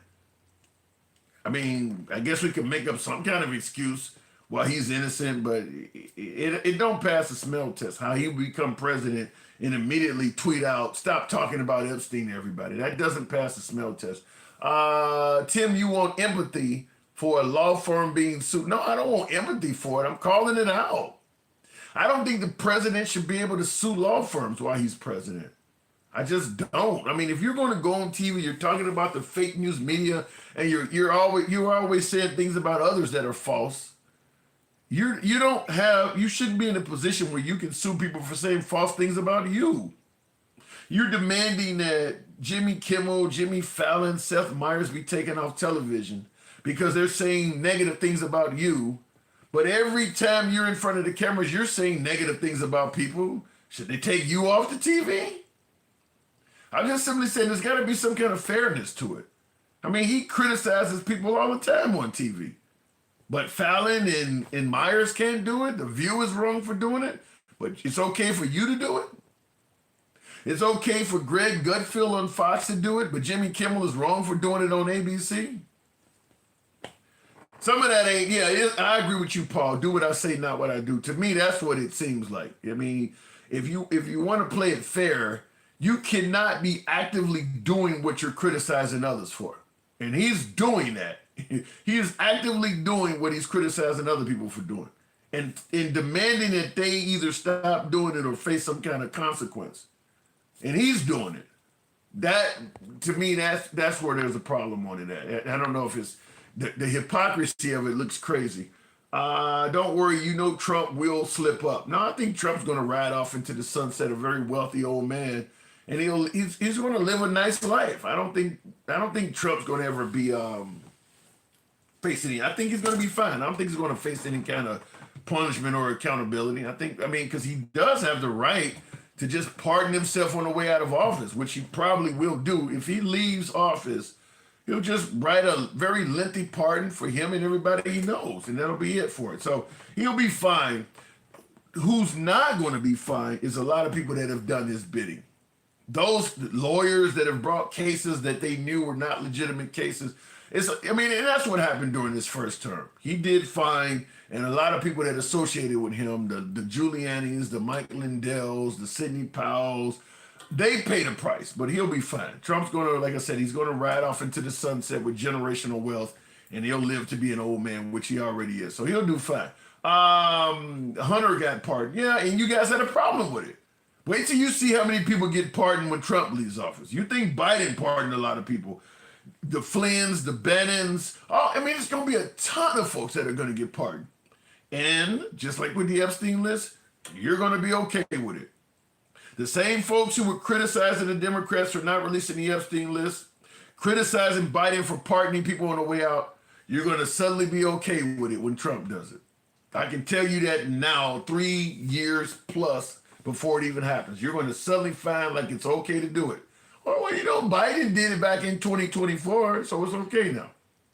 Same thing about Biden allegedly weaponizing the DOJ.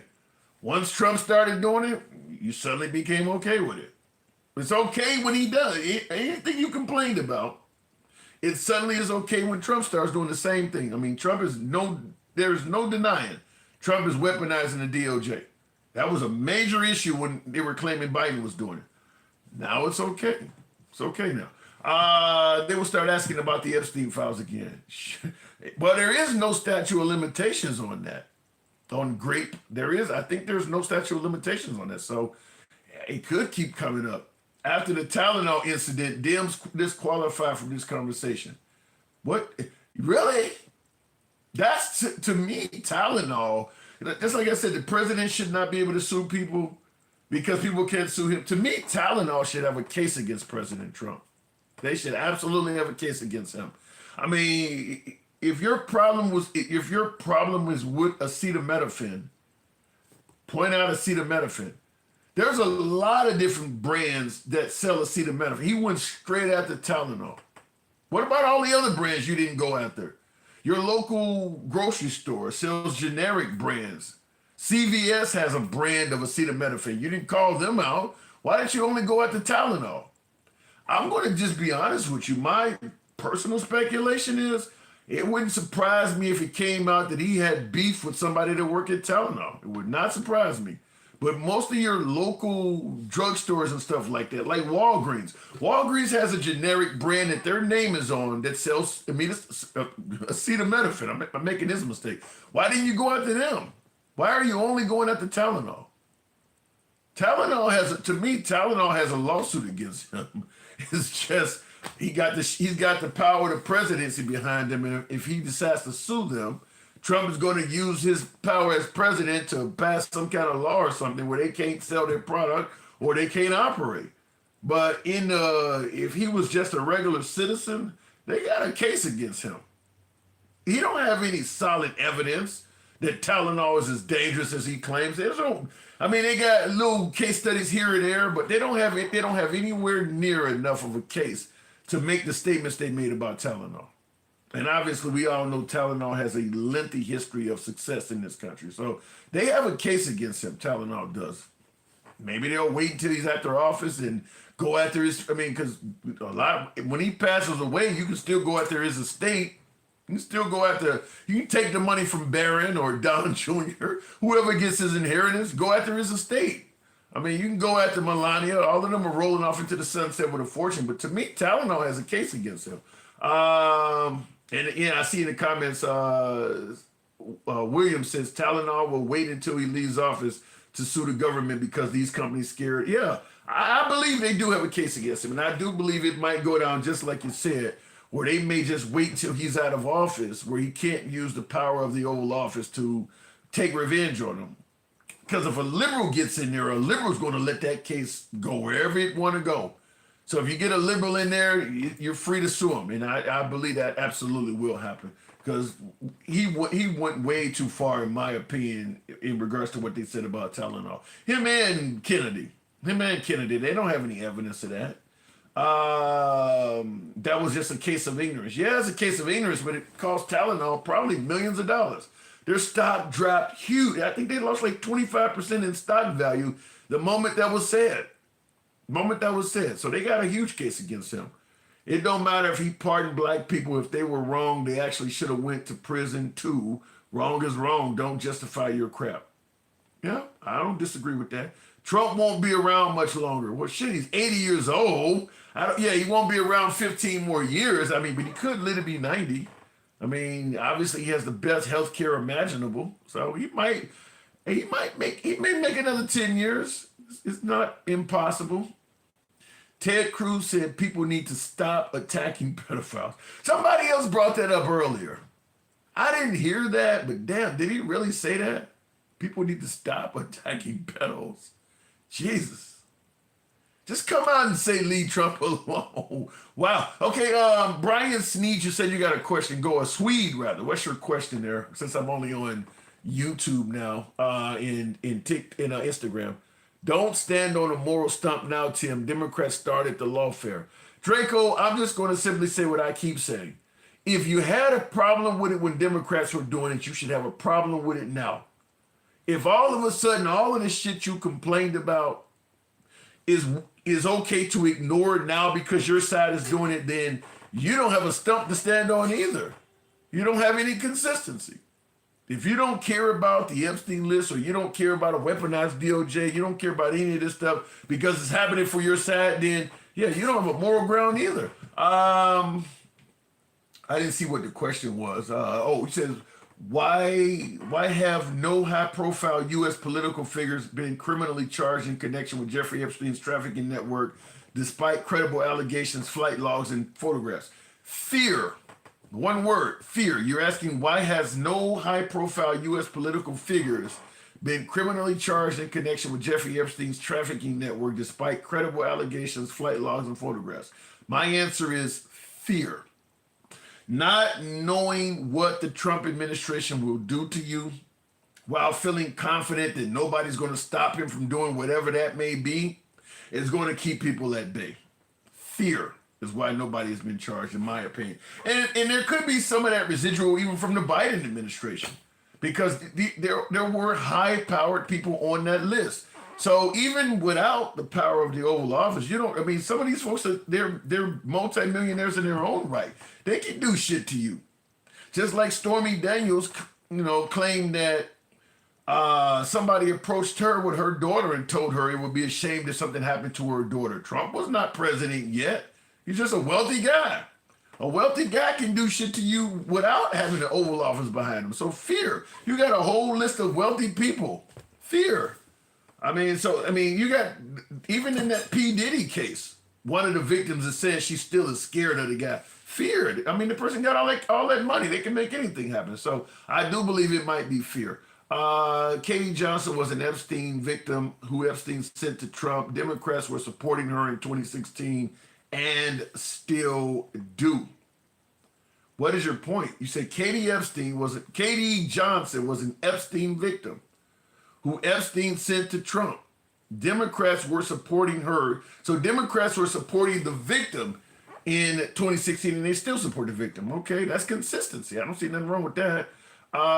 Who the fuck is out here defending Clinton?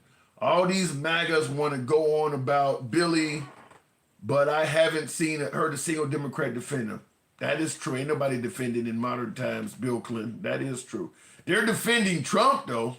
They are defending Trump. When you think about how many women accuse Trump, grown women, not underage, but grown women accuse Trump of sexual assault. MAGA just said the women are all lying and making it up. So MAGA's going to defend Trump no matter what. If you accuse Trump of anything, you're going to get attacked by a bunch of MAGA for trying to take him down. They're going to go after your credibility. That's just what's going to happen. So the man is untouchable. J.D. Vance will make Trump seem like a dream if he passed away. Listen to what he says. Wait a minute. J.D. Vance will make Trump seem like a dream if Trump passed away. Listen, I don't get what you're saying by that. Grown women are just as immature sometimes as younger women, so no surprise why they did that. Wow, Sean. I'll just say this. Even if it was my own brother or dad or somebody, if you got, a dozen women, couple dozen women that are accusing you of sexual assault that have no connection to each other, and they're all saying similar shit, I'm gonna look at my, look, homie, we go way back, but man, this, you don't look good in this. You need to straighten this out. Whatever you got to do, I can't speak for you on this. You don't look good in this. We're gonna dismiss all of these women. They all just trying to get paid, huh? When the guy's on tape saying all sorts of crazy shit about his daughter and saying things strange to women, making a joke. I'm gonna give him credit for making a joke about grabbing women by the whatever. You at the locker room talking with. There's so many comments that have come from him. Why would it be hard to believe that he might have actually done something like that? That's like you see somebody, the guys are always joking about robbing banks and shit. Always walking around the house wearing ski masks and shit. And now you hear that 6 banks claim he robbed them. Like, shit, he probably did that. He's been joking about robbing banks for years. This dude has been joking about this shit for years. Hey, why would it be so hard to believe that there may be some validity to it? I'm just saying. This makes you stupid forever defending him. Idiot Tim. Defending who? Who am I defending, Joe Shalom? That makes you stupid forever defending him, idiot Tim. I don't get who you said I'm defending. Yeah, homie, as soon as you announce running for president, all these women are pulled out of the woodwork. I don't believe that women started accusing Trump once he ran for president, though. I believe that there were already women making accusations against Trump well before he ran for president. I don't believe it just became when he ran for president. I just think Trump was wealthy enough, powerful enough, and savvy enough to squash a whole lot of those accusations. Not to mention paying NDAs and paying people off as well. Same thing P. Diddy did. Tried to give Cassie like $30 million bucks. Michael Cohen, his cleaner, admitted he was paying off people and doing stuff. So I don't believe that all of these women only came forward. In other words, Trump didn't run for president until what, 2015? So you're talking 10 years ago. So he was like 70 years old at that point. Almost 70, 69, 70 years old. So we're saying from birth to 69, nobody had ever accused him of sexual assault. I don't believe that. I believe that he had plenty of women that had already accused him of stuff before he ran for president. Because obviously Stormy Daniels was paid off. I'm sure she ain't the only one. Well, what was the other? McDougal? What was her name? Something McDougal. She came forward. She had received an NDA. I mean, I don't believe that nobody had ever accused him of anything until he ran for president. I think you're making that one up. Donald Trump said on Howard Stern's show that he purposely walked in on young girls in the dressing room during teen beauty pageants because he wanted to see them with no clothes on. His own words. Damn. There is, like I said, joking about a bank robbery. There are so many quotes out there from President Trump that I have to at the very least ask, why is it so hard to believe that maybe he did some of this stuff? He's joked around about this particular area of doing stuff. I mean, if she wasn't my daughter, I'd be dating her. He told a 10-year-old looking girl on the escalator that in 10 years I'll be dating you or something like that, to a 10-year-old strange girl. Didn't know her. That's on. I mean, I've brought that up on video. Don't even know who this girl is. Was talking about Lindsay Lohan being, good in bed or something like that, and she was like 17 or 18 at the time. I mean, there's so many quotes of him saying this stuff. Why would it be so hard to believe that maybe something happened? You got to dismiss a lot of shit to make him sound completely innocent. J.D. Vance stated he likes Himmler and Trump likes HH. If Trump passed away, J.D. Vance would be president, and he said he might follow my suffering as planned. Huh? Better than sniffing and hugging on babies like Biden. Bringing up Biden does not defend Trump. That does not, if they may both have done some bad shit, but bringing up Biden is not a defense for Trump. He killed 2 people, Your Honor. I only killed 1. That ain't a defense for you killing 1. So bringing up, you can bring Biden up sniffing babies all you want. That ain't a defense for Trump, though. It's, as you say, it's terrible. It's a deflection, but it doesn't defend Trump. I mean, you can bring up the diary that his relative had or something like that about Biden. None of that defends President Trump. Epstein survivors claim children didn't arrive to the island by boat or plane. Hence, Ghislaine Maxwell had a submarine license. Here's my take on this whole fucking Epstein Island shit. I don't like the idea that you gotta be on the flight log to be viewed as a suspicious associate of Jeffrey Epstein. Look, the guy had a ton of money. He had apartments and places to live in the United States. He had basically a pimp on standby in Ghislaine Maxwell. If that dude is laying in bed in a posh hotel in Chicago or in Manhattan somewhere and he gets horny, you think he really has to go all the way to the island and score? You don't think Ghislaine Maxwell can find him somebody to do what he wants to do with in Chicago or in Hollywood or in Manhattan? That dude was doing shit on the U.S. mainland. It wasn't just on the island. Everybody thinks that the only bad stuff happened on that island. No, that dude was doing stuff on the U.S. mainland as well. So anybody that was routinely hanging around that dude, you're not disqualified just because you didn't go to the island. If you were hanging around him at parties and shit like that in the United States, it's a good chance that some of that shit was happening at the after party. They weren't flying back to the island every time that dude got horny or wanted to do something. No, that shit was happening here too. You got a pimp on standby and you got infinite wealth. You don't need to go to the island all the time to make that happen. I don't buy that. How about the Texas baby farm? Did you hear about that? Yes, I did. That is awful. Yes, I actually did hear about them getting caught doing that. Nasty, nasty stuff. Yeah, Malcolm in the Middle coming back is going to be weird. I don't know what that means. But yeah, there's no way in hell I believe that you had to be on the flight log. I'll also say this too. Most of the high rollers that were hanging around Epstein, they got their own method of transportation. Yachts, helicopters, jets. They don't need to be on his plane to get to that island. They just need him to tell them where to pull up. Where's the dock for me to put my yacht? What runway should I land on? They don't need to be on his plane. So you can check his flight log all you want. That ain't telling you the hotel. That ain't telling you the whole story. You think that nobody else was landing any of their aircraft on his island? Only his plane came and went. None of his friends and associates landed any of their aircraft or pulled up any of their yachts to his island. The flight log ain't telling you the whole story. I can tell you that all of the people he hanging around got their own transportation and shit. So they can get there, do what they need to do, and never appear on his flight log. Refuse fascism, November 5th, Washington, D.C. spread the word. Is there going to be a protest in D.C.? Trump may have to squash that. We'll see what happens. America is sick, says Matrix. Yikes.